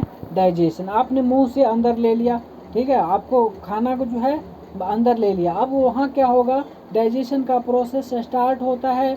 डाइजेशन जो है क्या होता है, एक प्रोसेस है जिसमें क्या करते हो कि फूड को कॉम्प्लेक्स मॉलिक्यूल से सिंपल मॉलिक्यूल्स में बदलता है। समझे? यानी कॉम्प्लेक्स मॉलिक्यूल्स को सिंपल मॉलिक्यूल्स में तोड़ता है। ये प्रोसेस जो है आपको डाइजेशन होता है। और ये प्रोसेस मैकेनिकल जो है एक तरह से कह सकते हैं च्यूइंग और केमिकल एंजाइम्स दोनों से होती है। मतलब समझ रहे हैं, आप चबाते हो और साथ में जो केमिकल प्रोसेस होता है हमारे बॉडी के अंदर, ठीक है, जो एंजाइम्स के थ्रू होता है। किसके थ्रू? एंजाइम्स के थ्रू होता है, वो दोनों से होता है। तो डाइजेशन प्रोसेस में च्यूइंग भी, यानी कि मैकेनिकल प्रोसेस और केमिकल प्रोसेस दोनों का कॉम्बिनेशन फॉर्म है। ठीक है। अब यहाँ देखिए अलग अलग चीज़ें हैं, अलग अलग ऑर्गेन्स होता है और उसके अलग अलग फंक्शंस होते हैं जो कि डाइजेशन में क्या करता है, मदद करता है। क्या करता है? मदद करता है। क्लियर है? अब देखिए जैसे एक होता है माउथ। माउथ के अंदर बकल कैविटी है। क्या है? Buccal cavity. तो बकल कैविटी के अंदर जो है क्या होता है कि च्यूइंग और सेलेवरी एमाइलेज जो है एक्शन होता है। च्यूइंग के साथ साथ सेलेवरी एमाइलेज होता है, मतलब ये एक तरह से एक्शन कर सकते हैं। फिर जो है ओसोफिगस, जो भी ये चीज़ें हुई है, च्यूइंग के साथ साथ सेलेवरी एमाइलेज मिक्स हो गया, और जो लरलरा कहते हो ना, खाना खाते हो तो खाना जो है ना आप चबाने के बाद जो है ना वो लरलरा हो जाता है, एक क्या बोलते हो उसको, मतलब चिपचिपा सा हो जाता है। ठीक है, तो ऐसा, तो वो जो है ना कैसे, वो सेलेवरी ग्लैंड एमाइलेज की वजह से ही होता है ना। आपने सूखा खाना खाया, फिर अंदर जाकर वो जो है लरलरा सा हो जाता है ना, चिपचिपा सा हो जाता है। ठीक है, ये तो जो है अब इसोफेगस के थ्रू, जिसको हम फूड पाइप कहते हैं, उसके थ्रू जो है पेरिस्टालसिस से, है ना, फूड को स्टोमक तक ले जाता है इसोफेगस। जो पेरिस्टालसिस होता है ना, वो आपके वहाँ से स्टार्ट करके आपके स्टोमक तक जो है ले जाता है। समझे? फूड पाइप से, है ना। अब यहाँ समझिए जो स्टोमक है, अब स्टोमक में पहुँच गया। स्टोमक में जो है गैस्ट्रिक ग्लैंड्स होता है ना। Gastric glands HCl, pepsin, mucus secrete करता है ये सब चीज़। तो मतलब स्टोमक के अंदर ये सारे चीज़ होता है, जैसे गैस्ट्रिक ग्लैंड्स होता है आपको, HCl, पेप्सिन, म्यूकस, ये सब चीज़ सिक्रेट होता है। अब HCl जो है फूड को क्या करता है, एसिडिक बना देता है और बैक्टीरिया को क्या करता है, किल करता है। जैसे मान के चलिए आपने खाना खाया, तो ज़रूरी थोड़े है कि आपने क्या किया कि आपने जो खाना खाया तो उसमें बहुत सारे बैक्टीरिया भी गया, कुछ इस टाइप से इधर उधर हो गया, तो वहाँ क्या करता है, जो भी बैक्टीरिया है उस टाइप से वहाँ पर HCl जो उसको एसिडिक बना के और उस बैक्टीरिया को क्या कर देता है, किल कर देता है। क्या कर देता है? किल कर देता है। फिर जाके आपका जो पेप्सिन होता है, क्या होता है, पेप्सिन होता है। तो पेप्सिन क्या करता है, प्रोटीन को पेप्टोन्स में तोड़ देता है। किसको, प्रोटीन को पेप्टोन्स में तोड़ देता है। और जो म्यूकस होता है, म्यूकस जो है आपका एक तरह से स्टोमक लाइनिंग को क्या करता है, प्रोटेक्ट करता है। क्या करता है, स्टोमक लाइनिंग को क्या करता है, प्रोटेक्ट करता है, समझे। अब देखिए, जैसे ये प्रोटेक्ट किया, फिर वो धीरे धीरे जाके स्मॉल इंटेस्टाइन में एंट्री मारता है। यहाँ जो है वहाँ एंट्री मारने के बाद वहाँ पर बाइल जूस प्रोड्यूस होता है, जो कि लीवर से होता है। लीवर मतलब कह सकते हैं, लीवर जो है बाइल जूस प्रोड्यूस करता है। और पेंक्रियाटिक जूस जो है, यानी कि जिसको हम कहते हैं पेंक्रियाज से, यानी कि पेंक्रियाज होता है ना बॉडी के अंदर, ठीक है। तो वो जो है आपको पेंक्रियाटिक जूस जो है रिलीज करता है, समझे ये चीज़। उसके बाद क्या करता है, बाइल फैट को क्या करता है, इमल्सिफाई करता है। क्या करता है, बाइल फैट को इमल्सिफाई करता है। और जो पेंक्रियाटिक एंजाइम्स होता है, ठीक है, यानी कि pancreatic enzymes carbohydrate, protein, fat और जितने भी है, ठीक है, उसको सिंपल फॉर्म में तोड़ देता है। तो पेंक्रियाटिक एंजाइम्स ही ये सब काम करता है। चाहे आप कार्बोहाइड्रेट ले रहे हैं, प्रोटीन ले रहे हैं या फैट ले रहे हैं, तो सबको सिंपल फॉर्म में क्या कर देता है, तोड़ देता है, कन्वर्ट कर देता है। क्लियर, ये चीज़ है। उसके बाद जो है स्मॉल इंटेस्टाइन में बिली होता है, ठीक है। बिली क्या करता है, न्यूट्रिएंट्स को एब्जॉर्ब कर लेता है। क्या करता है, बिली जो है न्यूट्रिएंट्स को एब्जॉर्ब कर लेता है। फिर जैसे ये तो हो गया स्मॉल इंटेस्टाइन का फंक्शन। अब मतलब ये सारे प्रोसेस जो है ना आपके स्मॉल इंटेस्टाइन में देखने को मिलेगा, ठीक है। तो जैसे एनर्जी, न्यूट्रिएंट्स बॉडी में एब्जॉर्ब हुआ, है ना, फिर जाके लार्ज इंटेस्टाइन है ना, वहाँ पर आपने वाटर लिया, ठीक है, और भी जो लिक्विड टाइप से कुछ लिया चीज़ें, तो वहाँ क्या होता है, एब्जॉर्ब होता है, ठीक है। जैसे वो एब्जॉर्ब हुआ, फिर जाके उसके बाद क्या होता है ना कि जो भी रिमेन्स बच गया, जो भी क्या कहते हैं वेस्ट मटेरियल बच गया है, समझे। मतलब लार्ज इंटेस्टाइन तक जाते जाते सारी चीज़ आपके बॉडी के अंदर एब्जॉर्ब हो जाता है, लेकिन उसके बाद जो कुछ चीज़ें बच जाती है उसको हम वेस्ट मटेरियल कहेंगे। क्या कहेंगे, वेस्ट मटेरियल कहेंगे। तो वेस्ट मटेरियल जो बच जाता है वो एनस के थ्रू जो है एक्सक्रीट होता है, ठीक है, जिसको हम इजेशन कहते हैं। क्या कहते हैं, इजेशन कहते हैं। तो मेरे ख्याल से सारे प्रोसेस आपको समझ में आ गया होगा कि इजेशन क्या है, इंजेशन क्या है, डाइजेशन क्या है, एब्जॉर्प्शन क्या है, समझे। ये सारे प्रोसेस आपको आपके बॉडी के अंदर देखने को मिलेगा। पहले इंजेशन, फिर डाइजेशन, फिर एब्जॉर्प्शन, फिर इजेशन, राइट। ये 4-5 प्रोसेस जो है आपको बेहद ज़्यादा इम्पोर्टेंट है, उस चीज़ को आपको समझना है। क्लियर है, ये चीज़ है। चलिए अब जो है कुछ एंजाइम्स और देयर उसके फंक्शंस की बात कर लेते हैं, ठीक है। Enzymes and their functions. तो एक होता है एमाइलेज। क्या होता है, एमाइलेज, एमाइलेज, राइट। एमाइलेज जो है क्या करता है, स्टार्च को शुगर में कन्वर्ट करता है। किसको, स्टार्च को क्या करता है, शुगर में कन्वर्ट करता है, दैट इज कॉल्ड एमाइलेज। दूसरी बात पेप्सिन है। क्या है, पेप्सिन है। पेप्सिन क्या करता है, प्रोटीन को किस में कन्वर्ट करता है, पेप्टोन्स में कन्वर्ट करता है। किसमें, पेप्टोन्स में, राइट। उसके बाद जो है लिपेज होता है, लिपेज होता है। तो लिपेज क्या करता है, फैट को फैटी एसिड में, ठीक है, फैट को जो है आपको फैटी एसिड के साथ साथ आपका ग्लिसरॉल भी बनाता है। क्या बनाता है, ग्लिसरॉल, ठीक है। तो लिपेज जो है फैट को फैटी एसिड और ग्लिसरॉल में कन्वर्ट कर देता है, दैट इज कॉल्ड लिपेज। उसके बाद जो है ट्रिप्सिन होता है। क्या होता है, ट्रिप्सिन, समझे। ट्रिप्सिन क्या करता है, समझिए। ट्रिप्सिन जो है protein digestion in small intestine, मतलब एक तरह से जो ट्रिप्सिन एंजाइम्स है वह प्रोटीन को डाइजेस्ट करता है स्मॉल इंटेस्टाइन के अंदर। क्लियर है। उसके बाद जो है माल्टोज, सुक्रेज, लैक्टेज, ये सब जो है दिस क्या है, डिसैकेराइड, ठीक है, डिसैकेराइड्स है ना, जो माल्टेज है, सेक्रेज है, लैक्टेज है, देखिए है ना, इसके अलग अलग फॉर्म्स भी होते हैं, माल्टोज भी होता है, ठीक है, सुक्रेज है तो सुक्रोज भी होता है, लैक्टेज है तो लैक्टोज भी होता है। तो देखिए ए है, सब में ए है, तो जो चाहे माल्टेज हो, सेक्रेज हो, लैक्टेज हो, वो क्या करता है, डिसैकेराइड्स को मोनोसैकेराइड्स में जो है, ठीक है, कन्वर्ट कर देता है, ठीक है, डाइसैकेराइड्स को मोनोसैकेराइड्स में कन्वर्ट करता है। कौन, माल्टेज, सुक्रेज, लैक्टेज, ये सब चीज़ें। तो यहाँ तक मेरे ख्याल से क्लियर हो गया होगा।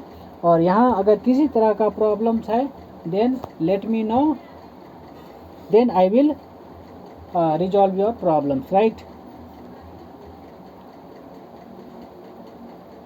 सो क्लियर है, ओके। अब जो है हम बात करेंगे न्यूट्रिशन इन अदर एनिमल्स, ठीक है।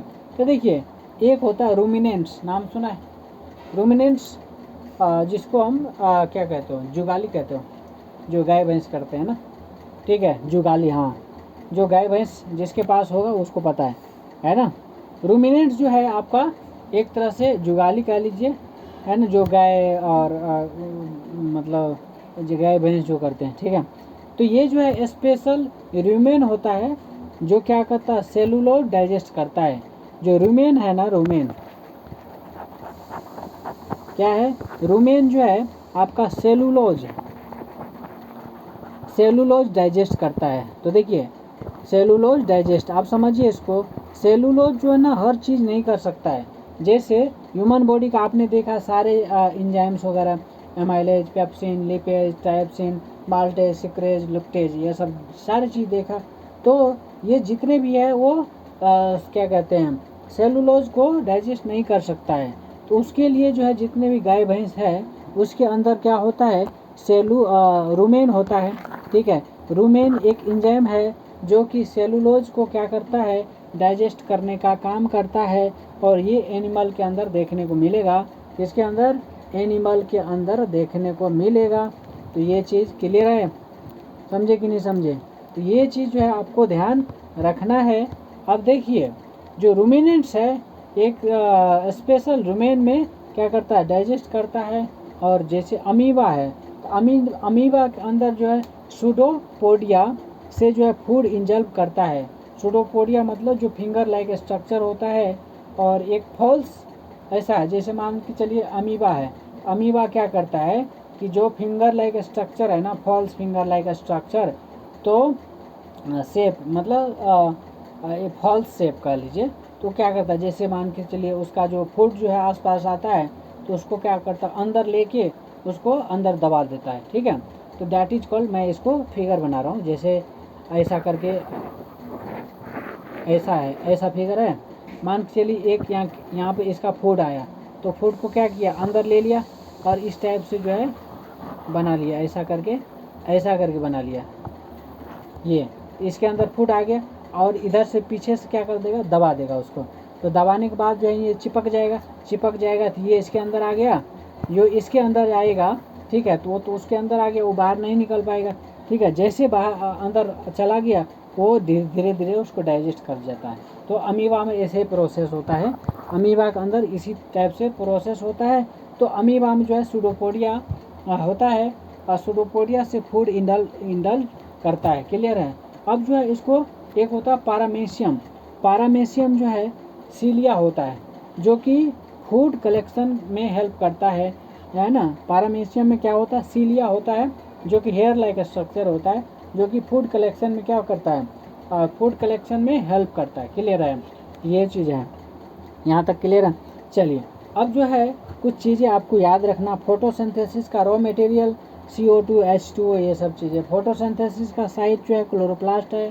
पैरासाइट का एग्जाम्पल केस्कुटा, आप ध्यान रखिएगा। इंसेक्टिवोरस प्लांट्स जैसे पिचर प्लांट्स है।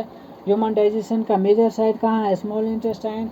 बाइल जूस साइट कहाँ है, लीवर के अंदर होता है बाइल जूस साइट, ठीक है, जो कि स्टोर होता है किसके अंदर, गॉल ब्लाडर के अंदर, किसके अंदर, गॉल ब्लाडर के अंदर, समझे। अब बात करेंगे विटामिन जो है विटामिन अब्जॉर्प्शन कहाँ होता है, स्मॉल इंटेस्टाइन के अंदर।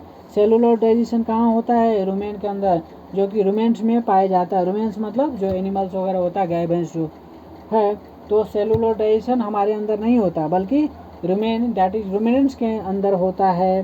तो ये सारी चीज़ आपको पता होना चाहिए, ठीक है। चलिए अब जो है हम बात करेंगे ह्यूमन डिजीज एंड इम्यूनिटी की।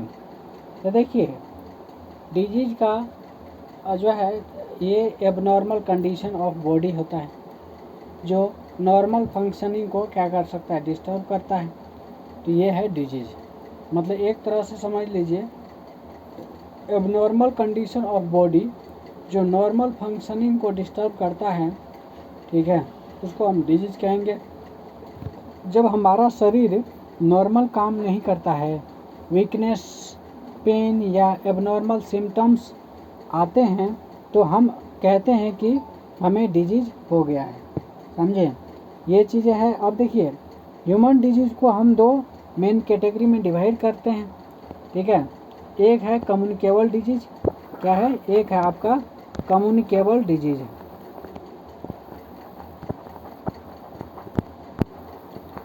कम्युनिकेबल डिजीज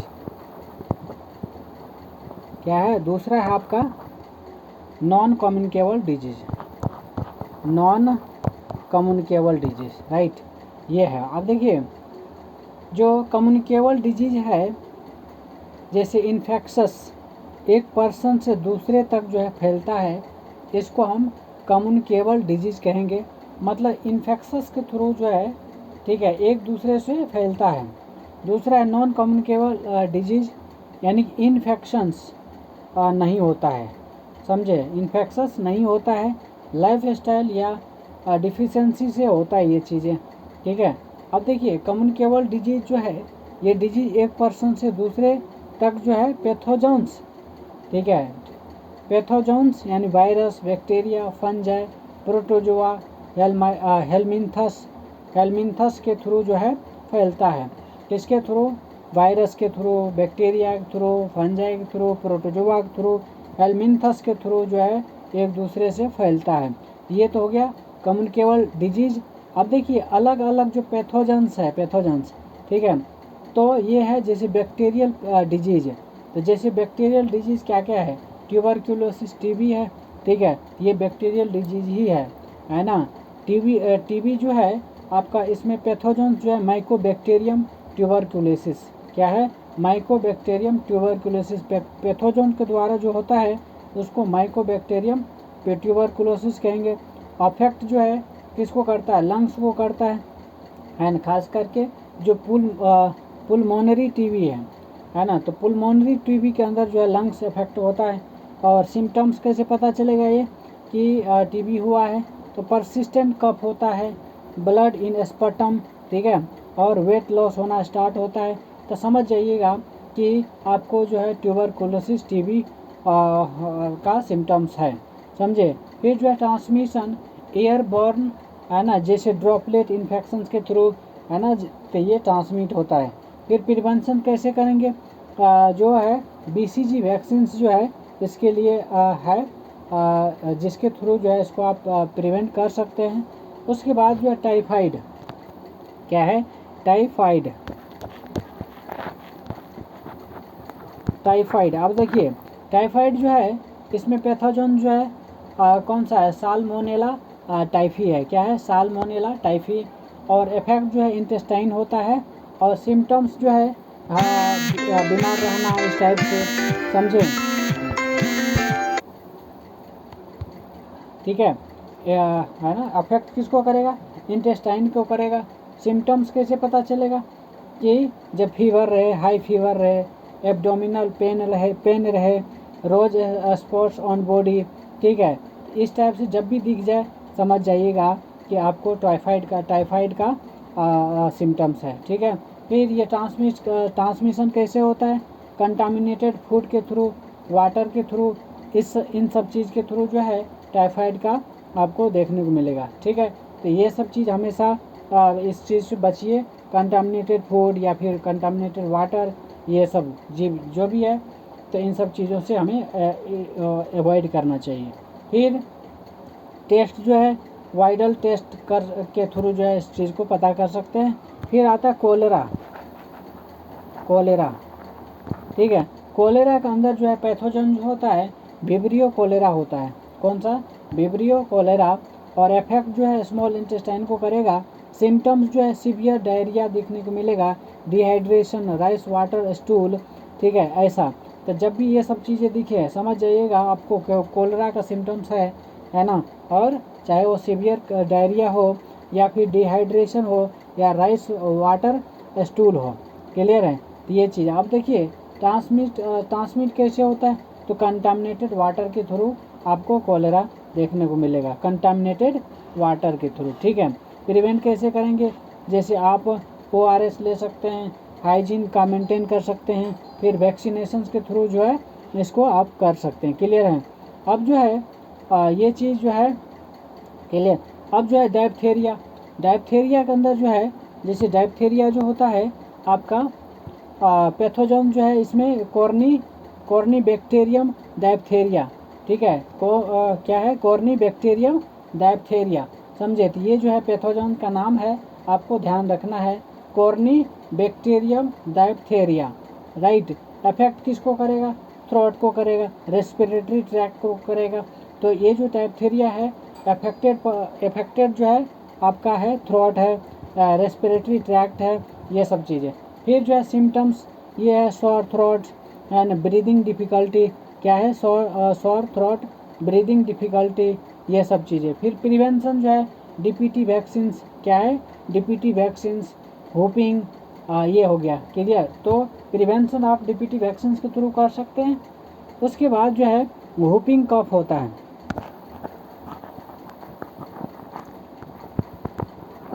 होपिंग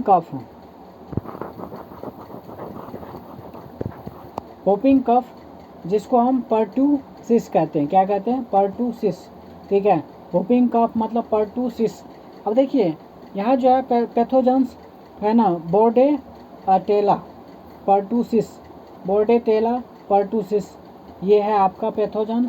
अब सिम्टम्स जो है सीवियर कफिंग फिट्स है, क्या है? Severe coughing fits.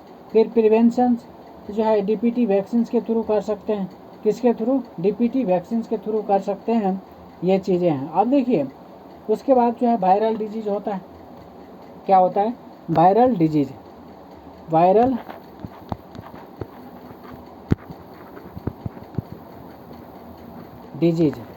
क्या है? Viral disease.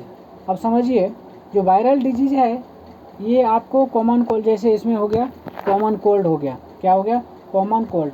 इसमें जो है वायरस राइनो वायरस होता है। कौन सा? कॉमन कोल्ड जो है राइनो वायरस। सिम्टम्स कैसे पता चलेगा? जैसे स्नीजिंग हो रहा हो, रनिंग नोज हो रहा हो, या फिर माइल्ड फीवर है, तो समझिएगा कॉमन कोल्ड आपको है। और ये जो है वायरस जो है इसमें राइनो वायरस होता है। फिर ट्रांसमिशन जो है ना ड्रॉपलेट इन्फेक्शंस के थ्रू हो जाता है ये चीज़। फिर इन्फ्लुएंजा, फ्लू जिसको कहते हैं इन्फ्लुएंजा यानी कि फ्लू, तो इसमें जो है वायरस जो होता है इन्फ्लुएंजा वायरस होता है। कौन सा वायरस? Influenza virus. सिम्टम्स जो है फीवर रहेगा, चिल्स होगा, फिर बॉडी एक होगा, फिर हेडेक रहेगा, ठीक है। तो इस टाइप से जब भी रहेगा समझ जाइएगा इन्फ्लुएंजा फ्लू है आपको। मीसल्स जो है इसके अंदर वायरस कौन सा होता है? रूबेला वायरस, ठीक है, रूबेला वायरस। यहाँ जो है रूबेला वायरस की वजह से आपको देखने को मिलेगा फीवर और रेड रैश, ठीक है, ये सब चीज़। फिर प्रिवेंट कैसे करेंगे? MMR वैक्सीन के थ्रू, ठीक है। फिर मम्स होता है, मम्स जो है आपको वायरस इसमें देखने को मिलेगा मम्स वायरस, क्या है? Mums virus. सिम्टम जो है स्वेलिंग इन सेलेब्री ग्लैंड्स। फिर प्रिवेंशन इसको कैसे कर सकते हैं? MMR वैक्सीन के थ्रू कर सकते हैं, समझे। तो ये मम्स है, मम्स जो है आपको मम्स वायरस के थ्रू फैलेगा। और ये चीज़ जो है जैसे सिम्टम्स जो है जब भी लगे स्वेलिंग इन सेलेब्री ग्लैंड्स हो रहा है तो समझ जाइए कि मम्स है, ठीक है। उसके बाद जो है प्रिवेंशन इसको कर सकते हैं MMR वैक्सीन के थ्रू। फिर पोलियो है, पोलियो जो है पोलियो वायरस के थ्रू होता है और इफेक्ट जो है नर्वस सिस्टम को करता है और पैरालिसिस भी कर सकता है। ठीक है, तो ये चीज़ पोलियो जो है आपको ध्यान रखना है, पोलियो वायरस के थ्रू होता है और नर्वस सिस्टम को डैमेज करता है। ठीक है, ये है। फिर प्रिवेंट कैसे करेंगे? ओरल पोलियो वैक्सीन के थ्रू, OPV जिसको कहते हैं, ओरल पोलियो वैक्सीन के थ्रू, OPV जिसको कहते हैं। और यहाँ जो है पल्स पोलियो प्रोग्राम होता है, उसके थ्रू जो है इसको इसके तहत जो है इसकी प्रिवेंशन की जाती है। ठीक है, पल्स पोलियो प्रोग्राम के थ्रू, पल्स पोलियो प्रोग्राम के थ्रू, राइट। उसके बाद जो है हेपेटाइटिस होता है। क्या होता है? हेपेटाइटिस। हेपेटाइटिस जो है ANE वाटर बॉर्न होता है। क्या है? ANE water borne. और जो हेपेटाइटिस B and C है वो ब्लड बॉर्न सेक्सुअल ट्रांसमिशन के थ्रू है ना, और अफेक्ट जो है लीवर को करेगा। प्रिवेंशन कैसे कर सकते हैं? हेपेटाइटिस B वैक्सीन अवेलेबल होता है, उसके थ्रू प्रिवेंट कर सकते हैं। क्लियर है? फिर रेबीज है। रेबीज जो है, रेबीज वायरस जो है इसमें रेबीज वायरस के थ्रू होता है, और इसमें हाइड्रोफोबिया, जिसको हम हाइड्रोफोबिया कहते हैं, जैसे रेबीज वायरस हो गया तो वो है एक तरह से हाइड्रोफोबिया है। क्या है? हाइड्रोफोबिया। क्लियर है? अब देखिए यहाँ पर जो है ट्रांसमिशन जो है डॉग बाइट के थ्रू होता है। किसके? जब मान के चलिए डॉग ने आपको काट लिया तो उसके थ्रू जो है रेबीज होता है। क्लियर है? फिर प्रिवेंशन कैसे करेंगे? एंटी रेबीज वैक्सीन से आता है, ARV करके, एंटी रेबीज वैक्सीन ARV करके वहाँ पर जो है आप रेबीज की प्रिवेंशन कर सकते हैं। फिर डेंगू है, तो डेंगू वायरस जो है इसमें डेंगू वायरस के थ्रू होता है। ठीक है, और ट्रांसमिशन जो है जैसे एडिज इजिप्टी मॉस्किटो, एडिज इजिप्टी मॉस्किटो के थ्रू जो है ये ट्रांसमिट होता है। और सिम्टम्स जो है आपका हाई फीवर रहेगा, जॉइंट पेन होगा, ब्रेक बोन फीवर रहेगा, लो प्लेटलेट्स होगा। तो ये सब चीज़ जो है डेंगू का सिम्टम्स है। क्लियर है? फिर प्रोटोजोन डिजीज़ होता है। कौन सा? Protozoan disease. तो प्रोटोजोन डिजीज़ में जो है जैसे मलेरिया हो गया, प्रोटोजोन डिजीज़ में मलेरिया, जो पैथोजन, जिसमें पैथोजन जो है प्लाज्मोडियम स्पेसिस होता है ना, P. वाइवेक्स और P. फाल्सीपेरम, ये सब होता है पैथोजन। ठीक है, फिर वेक्टर क्या क्या है इसमें? तो फीमेल एनोफिलीज मॉस्किटो है। क्या है? मलेरिया जो है इसमें वेक्टर जो है फीमेल एनोफिलीज मॉस्किटो है। सिम्टम जो है पीरियोडिक फीवर रहेगा विद चाइल्ड्स एनीमिया, ये सब चीज़ें जब भी हो समझ जाइएगा सिम्टम ये मलेरिया है। ठीक है, उसके बाद जो है प्रिवेंट कैसे करेंगे? तो प्रिवेंट जो है ना मॉस्किटो कंट्रोल के थ्रू करेंगे। किसके थ्रू? मॉस्किटो कंट्रोल के थ्रू करेंगे। फिर जो है काला आजार, लिस्मेनियासिस। क्या है? लिस्मेनियासिस। ठीक है, और देखो पैथोजेंस, लिस्मेनिया डोनोवैनी। क्या है? लिस्मेनिया डोनोवैनी। क्लियर है? वेक्टर जो है सैंड फ्लाई के थ्रू होता है, वेक्टर सैंड फ्लाई के थ्रू होता है। क्लियर है? सिम्टम्स जो है enlargement of spleen, weight loss. क्या है? Weight loss. क्लियर? ये चीज़ आपको देखने को मिलेगा। फिर हेलमिंथिक डिजीज होता है। किसके थ्रू? वर्म्स के थ्रू। हेलमिंथिक डिजीज वर्म्स के थ्रू होता है। फेलियारिसिस। क्या है? फिलियारिसिस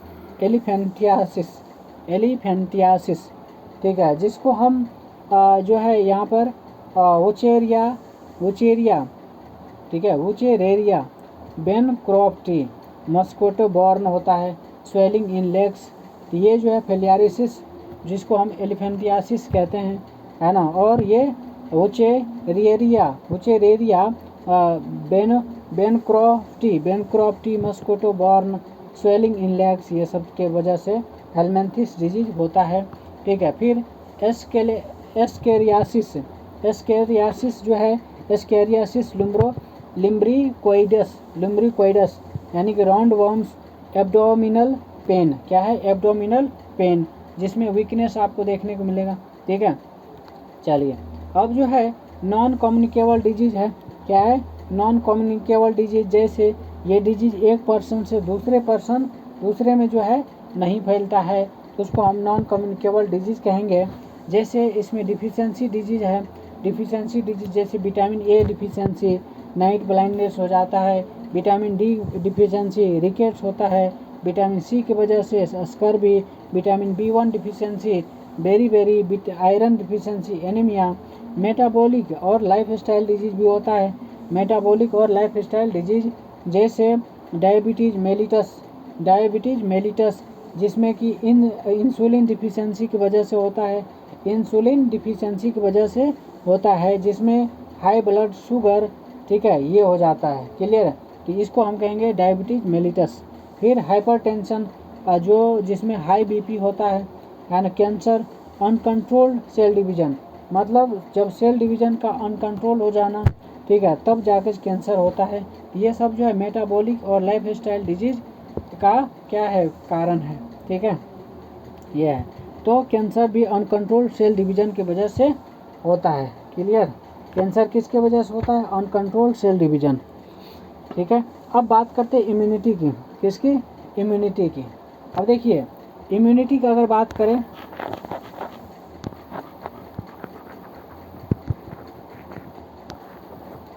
इम्यूनिटी का मतलब होता है ability of body to resist infection. क्या है? इन्फेक्शन से रेसिस्ट करने का जो एबिलिटी है उसको हम इम्यूनिटी कहेंगे। ठीक है, ability to body to resist infection is called immunity. अब देखिए इसके अलग अलग टाइप्स होते हैं, है ना। जैसे आपका इनेट इम्यूनिटी। क्या है? इनेट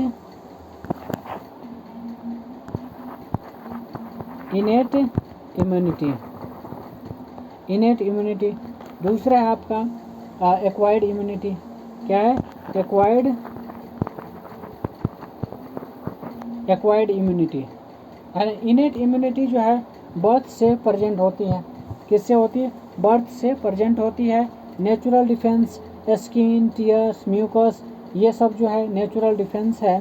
क्या है? नेचुरल डिफेंस है। क्लियर है? तो इस चीज़ को समझिए, जो इनेट इम्यूनिटी है बर्थ से प्रेजेंट होता है। इनेट का मतलब ही हो गया बचपन से, ठीक है ना। और natural defence, skin, tears, mucus, ये सब चीज़ें। एक्वायर्ड इम्यूनिटी जो लाइफ के दौरान जो है डेवलप होती है ना। इसके भी दो टाइप्स होते हैं, एक्टिव इम्यूनिटी, दूसरा होता है पैसिव इम्यूनिटी। एक्टिव इम्यूनिटी जो है आपका बॉडी खुद जो है एंटीबॉडीज बनाती है। क्या करती है? एक्टिव इम्यूनिटी बॉडी खुद जो है एंटीबॉडी बनाती है, और वैक्सीनेशन या इन्फेक्शंस के बाद ये चीज़ जो है जब भी वैक्सीनेशन हो या फिर इन्फेक्शन हो जाए उसके बाद जो है बॉडी जो है ना क्या करता है, एंटीबॉडीज बनाती है। तो उस इम्यूनिटी को हम कहते हैं एक्टिव इम्यूनिटी। उसके बाद जो है पैसिव इम्यूनिटी होता है, जब रेडीमेड एंटीबॉडी प्रोवाइड कर दी जाती है, ठीक है, तो उसको हम कहते हैं पैसिव इम्यूनिटी। जैसे मदर्स मिल्क में एंटीबॉडीज होता है, तो मदर्स मिल्क जो है एक तरह से पैसिव इम्यूनिटी का काम करता है, जिसको जो रेडीमेड एंटीबॉडी प्रोवाइड करती है। क्या करती है? रेडीमेड एंटीबॉडीज प्रोवाइड करती है, इसको हम पैसिव इम्यूनिटी कहेंगे। चलिए यहाँ तक क्लियर है। अब जो है वैक्सीनेशन की बात करेंगे। ठीक है, किसकी? वैक्सीनेशन। तो वैक्सीन में है ना वीकेंड या डेड पैथोजेंस जो है ना क्या करती हैं, होता है। क्या होता है? डेड पैथोजन होता है वैक्सीन के अंदर, या तो वीकेंड होता है या फिर डेड पैथोजेंस होता है, जो क्या करता है, बॉडी को इम्यून बनाता है और विदाउट कॉजिंग डिजीज, मतलब बिना किसी डिजीज़ के आपको बॉडी का जो है इम्यूनिटी को स्ट्रॉन्ग करता है। ठीक है, तो ये चीज़ जो है वैक्सीन का काम होता है। अब यहाँ पर देखिए इम्पोर्टेंट वैक्सीन क्या है? BCG। क्या है? BCG ट्यूबरकुलोसिस होता है। क्या होता है? BCG tuberculosis, DPT diphtheria, pertussis, tetanus, ये सब जो है DPT में आता है। ठीक है, DPT।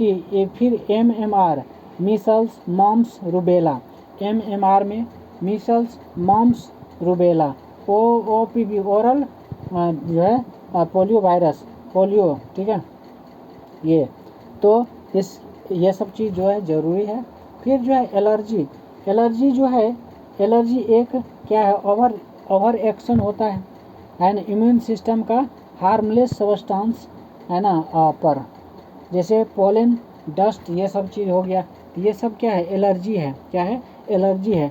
एलर्जी जो है एक क्या है, ओवर रिएक्शन होता है, क्या होता है, ओवर रिएक्शन होता है, ठीक है, जिसमें क्या इम्यून सिस्टम का हार्मलेस सब्सटेंसेस है ना, जैसे पोलन, डस्ट, इस पर होता है, ठीक है।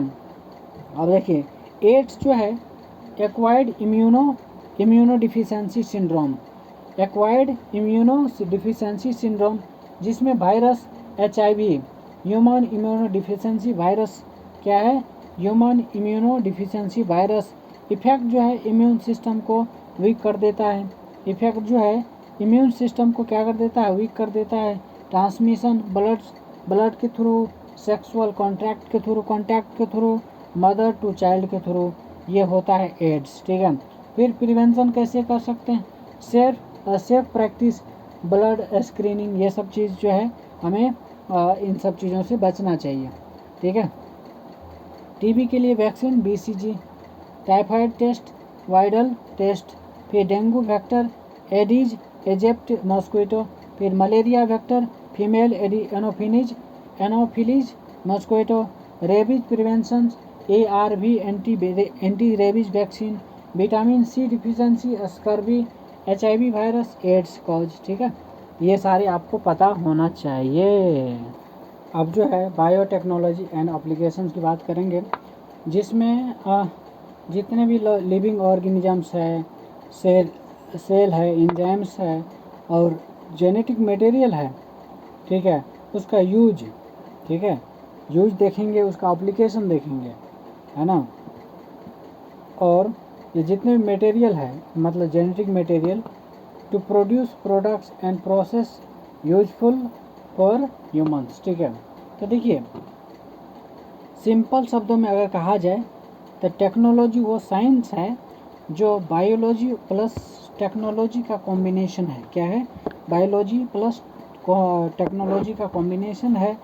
हम लिविंग सिस्टम को इंजीनियर करके उनसे क्या कर सकते, मेडिसिन क्या कर सकते, क्रॉप को इम्प्रूव कर सकते हैं, वैक्सीन जनरेट कर सकते हैं और इंडस्ट्रियल प्रोडक्ट्स बना सकते हैं, ठीक है।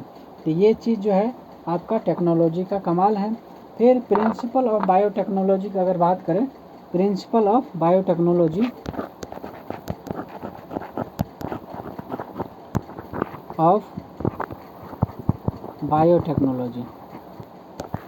ठीक है, प्रिंसिपल ऑफ बायोटेक्नोलॉजी, तो समझिए जो प्रिंसिपल ऑफ बायोटेक्नोलॉजी है, तो बायोटेक्नोलॉजी को दो बेसिक प्रिंसिपल पर बेस्ड ये चीज़ होता है। अब यहाँ समझिए, जैसे एक तो हो गया जेनेटिक इंजीनियरिंग, GE लिख दो शॉर्ट में, जेनेटिक इंजीनियरिंग। दूसरा हो गया टिश्यू कल्चर, क्या हो गया, टिश्यू कल्चर, या फिर क्लोनिंग टेक्निक्स, ठीक है ना, दो चीज़ हैं। तो ये दोनों के बेस पर होता है। अब जब जेनेटिक इंजीनियरिंग बेस्ड अगर चीज़ें हैं, ये टेक्निक्स है एक तरह का, जिसमें हम किसी ऑर्गेनिजम्स को का DNA मॉडिफाई करके करते हैं, ठीक है, या तो जीन ऐड करके करते हैं, क्लियर है। ये जो है जीन रिमूव कर सकते हैं या ऐड कर सकते हैं, ऐसा कुछ, ठीक है। जैसे बैक्टीरिया में ह्यूमन इंसुलिन जीन डाल के इंसुलिन बनवाया जा सकता है, ठीक है। बैक्टीरिया में क्या कर सकते हैं, ह्यूमन इंसुलिन जीन डाल के इंसुलिन बनवा सकते हैं, क्लियर है। वैसे ही टिश्यू कल्चर की अगर बात करें, टिश्यू कल्चर या फिर क्लोनिंग टेक्निक्स की, ये टेक्निक्स है जिसमें हम प्लांट या एनिमल सेल्स को क्या कर सकते हैं, आर्टिफिशियल मीडियम में ग्रो करते हैं, क्या करते हैं, आर्टिफिशियल मीडियम में ग्रो करते हैं, ठीक है। तो ये चीज़ है। अब देखिए डिजीज जो है, डिजीज फ्री क्या है, प्लांटलेट्स का प्रोडक्शंस इन लैब, ठीक है। तो डिजीज फ्री प्लांट्स का प्रोडक्शन जो है लैब में कर सकते हैं। तो ये सब क्या है, टिश्यू कल्चर का ही एग्जाम्पल है। फिर टूल्स ऑफ बायोटेक्नोलॉजी क्या है, टूल्स जो है बायोटेक्नोलॉजी का जो है, बायोटेक्नोलॉजी के कुछ इम्पोर्टेंट टूल्स होते हैं जो क्या कर सकता है, काम के पॉसिबल, जो क्या कर सकता है, बहुत सारी चीज़ों को पॉसिबल बना देते हैं। जैसे रेस्ट्रिक्शंस एंजाइम्स, जिसको हम मोलिकुलर सीजर्स कहते हैं, क्या कहते हैं, मोलिकुलर सीजर्स कहते हैं, ठीक है। टूल्स ऑफ बायोटेक्नोलॉजी, है ना। क्या है, tools of biotechnology. Tools of biotechnology, पहला है रेस्ट्रिक्शन एंजाइम। क्या है, रेस्ट्रिक्शंस एंजाइम। रेस्ट्रिक्शंस एंजाइम्स, आप समझिए जो रेस्ट्रिक्शंस एंजाइम है, ठीक है, क्या करता है ये रेस्ट्रिक्शंस, ये स्पेशल एंजाइम्स होते हैं जो क्या कर सकता है, डीएनए को स्पेसिफिक साइट्स पर कट करते हैं। क्या करते हैं, डीएनए को स्पेसिफिक साइट्स पर कट करते हैं, जैसे इकोरी है ना, हिंदी इस टाइप से इकोरी है ना, इस टाइप से। फिर डीएनए लिगेज होता है। डीएनए लिगेज जो है मोलिकुलर ग्लू है। क्या है, मोलिकुलर ग्लू है, जो क्या कर सकता है, ये कट डीएनए पीस को ज्वाइन करता है। जो कटिंग डीएनए पीस होता है उसको ज्वाइन करता है, इसको हम डीएनए लिगेज कहते हैं। ठीक है, मोलिकुलर ग्लू है ना, एक तरह से चिपकाने वाला काम, जोड़ने वाला काम। ठीक है, वेक्टर है, तो वेक्टर जो है ये एक कैरियर डीएनए होता है जो फॉरेन जीन को होस्ट सेल में ले जाता है। क्या करता है, एक कैरियर डीएनए होता है जो फॉरेन जीन को होस्ट सेल में ले जाता है, जैसे plasmid of E coli bacteria. फिर होस्ट ऑर्गेनिजम्स, ये वो सेल या ऑर्गेनिजम्स होता है जिसमें जीन इंट्रोड्यूस किया जाता है, जैसे E coli bacteria, yeast, plant cell, ये सब होस्ट ऑर्गेनिजम्स का एग्जाम्पल है। PCR, polymerase chain reaction, polymerase chain reaction, PCR, ये एक टेक्निक्स है जिसमें डीएनए का मल्टीपल कॉपीज बनाता है टेस्ट ट्यूब में। किसमें, टेस्ट ट्यूब में। क्लियर है, ये चीज़ होना चाहिए। उसके बाद जो जैसे फॉरेंसिक साइंस में डीएनए का फिंगरप्रिंट्स में यूज होता है, किसमें, डीएनए के फिंगरप्रिंट्स में यूज होता है। ठीक है, अब देखिए एप्लीकेशन ऑफ बायोटेक्नोलॉजी की अगर बात करें तो बायोटेक्नोलॉजी का एप्लीकेशन बहुत वाइड है। हम इन्हें अलग अलग सेक्टर्स में डिवाइड कर सकते हैं, जैसे मेडिकल एप्लीकेशन में, तो जैसे प्रोडक्शन ऑफ इंसुलिन है, तो प्रोडक्शन ऑफ इंसुलिन में जो बायोटेक्नोलॉजी का भरपूर यूज होता है। पहले इंसुलिन एनिमल से लिया जाता था, जैसे पिग हो गया, कॉ हो गया, कॉ के पेंक्रियाज से। ठीक है, अब जो है जेनेटिकली इंजीनियर्ड ई कोली बैक्टीरिया से ह्यूमन इंसुलिन प्रोड्यूस होता है।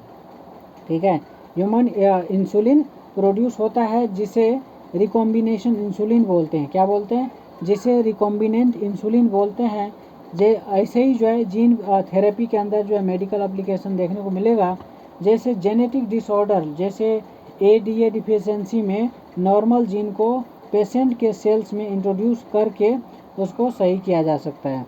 फिर वैक्सीन है, तो वैक्सीन जैसे रिकॉम्बिनेंट डीएनए टेक्नोलॉजी से सफ़र वैक्सीन बनते हैं, जैसे hepatitis B vaccine produced in yeast, किसमें, ईस्ट में प्रोड्यूस होता है। डायग्नोसिस ऑफ डिजीज को डायग्नोसिस करने में जो है बायोटेक्नोलॉजी का यूज कर सकते हैं, जैसे पीसीआर और इलिसा टेक्निक से जो है क्लियरली डिटेक्शन पॉसिबल होता है। क्या होता है, क्लियरली डिटेक्शन पॉसिबल होता है, जैसे HIV, जेनेटिक डिसऑर्डर है ना, ये सारी चीज़ें। फिर एग्रीकल्चरल एप्लीकेशन भी देखने को मिलेगा, किसमें, एग्रीकल्चर में भी आपका इसका एप्लीकेशन देखने को मिलेगा, जैसे जेनेटिकली मॉडिफाइड जीएम क्रॉप्स, जिसको कहते हैं, क्या कहते हैं, GM crop, genetically modified crops. ठीक है, जीएम क्रॉप्स में स्पेसिफिक जीन इंट्रोड्यूस किए जाते हैं जो उन्हें पेस्ट रेसिस्टेंट, हर्बिसाइड्स टॉलरेंट या न्यूट्रिएंट रिच बनाता है, जैसे बीटी कॉटन है, इसमें बेसिलस थ्रिंगजिनेसिस का जीन होता है जो इंसेक्ट करवाए को क्या कर सकता है, किल करता है। क्लियर है, ये चीज़ है। फिर गोल्डन राइस है, क्या है, गोल्डन राइस, इस जेनेटिकली मॉडिफाइड राइस में विटामिन ए का प्रीकर्सर बीटा ओरेटर, क्या है, बीटा कैरोटीन ज़्यादा होता है। विटामिन ए डिफिशिएंसी दूर करने के लिए ये इस्तेमाल किया जाता है। गोल्डन राइस पता हो गया, तो ये इस जेनेटिकली मॉडिफाइड राइस में जो है विटामिन ए का प्रीकर्सर देखने को मिलेगा, जिसको हम बीटा कैरोटीन कहते हैं, तो वो डाल दिया जाता है। ठीक है, और तो वो जो बीटा कैरोटीन होता है वो आपको ज़्यादा देखने को मिलेगा, और इस वजह से विटामिन ए डिफिशियंसी दूर करने के लिए मतलब इसको दूर कर सकते हैं, ठीक है। फिर टिश्यू कल्चर है, प्लांट्स के tissue free saplings large scale पर प्रोड्यूस किए जाते हैं, है ना। प्लांट्स के disease free saplings large scale पर प्रोड्यूस किए जाते हैं, ये चीज़ें हैं। फिर इंडस्ट्रियल एप्लीकेशंस की बात करें तो इंडस्ट्रियल एप्लीकेशन में भी बायोटेक्नोलॉजी का यूज देखने को मिलेगा। प्रोडक्शन ऑफ इंजाइम्स, ठीक है, जैसे इंडस्ट्रियल इंजाइम्स जैसे अमाइलेज, प्रोटीएज लार्ज स्केल पर जो है बनाए जाते हैं। बायोफ्यूल्स प्रोडक्शंस में माइक्रोब्स का यूज करके इथेनॉल बायोगैस प्रोड्यूस होता है, समझे। तो ये बायोफ्यूल्स प्रोडक्शंस जिसमें कि माइक्रोब्स का यूज करके इथेनॉल बायोगैस प्रोड्यूस होता है। सिंगल सेल प्रोटीन SCP, ये टेक्निक्स में जो है माइक्रो ऑर्गेनिजम्स को प्रोटीन सोर्स बनाया जाता है। माइक्रो ऑर्गेनिजम्स को क्या किया जाता है, प्रोटीन सोर्स बनाया जाता है, जिससे स्पिरुलिना, ठीक है ना, जैसे स्पिरुलिना, ठीक है। फिर इन्वायरमेंटल एप्लीकेशन भी देखने को मिलेगा, जैसे बायो रिमेडिएशन। बायो रिमेडिएशन जो है माइक्रोब्स का यूज करके पोल्यूटेंट्स रिमूव किए जाते हैं। क्या किए जाते हैं, माइक्रोब्स का यूज करके पोल्यूटेंट्स रिमूव किए जाते हैं। Example while spill cleaning using Pseudomonas bacteria. क्या है, वाइल स्पील जो होता है वह जो है क्लीनिंग के पर्पज से, क्लीनिंग का यूज करके सुडोमोनस बैक्टीरिया को हटा सकते हैं, ठीक है। फिर बायो फर्टिलाइजर्स होता है, तो micro organisms like rhizobium Azotobacter यानी यूज होते हैं, जो सॉइल में नाइट्रोजन फिक्स करते हैं।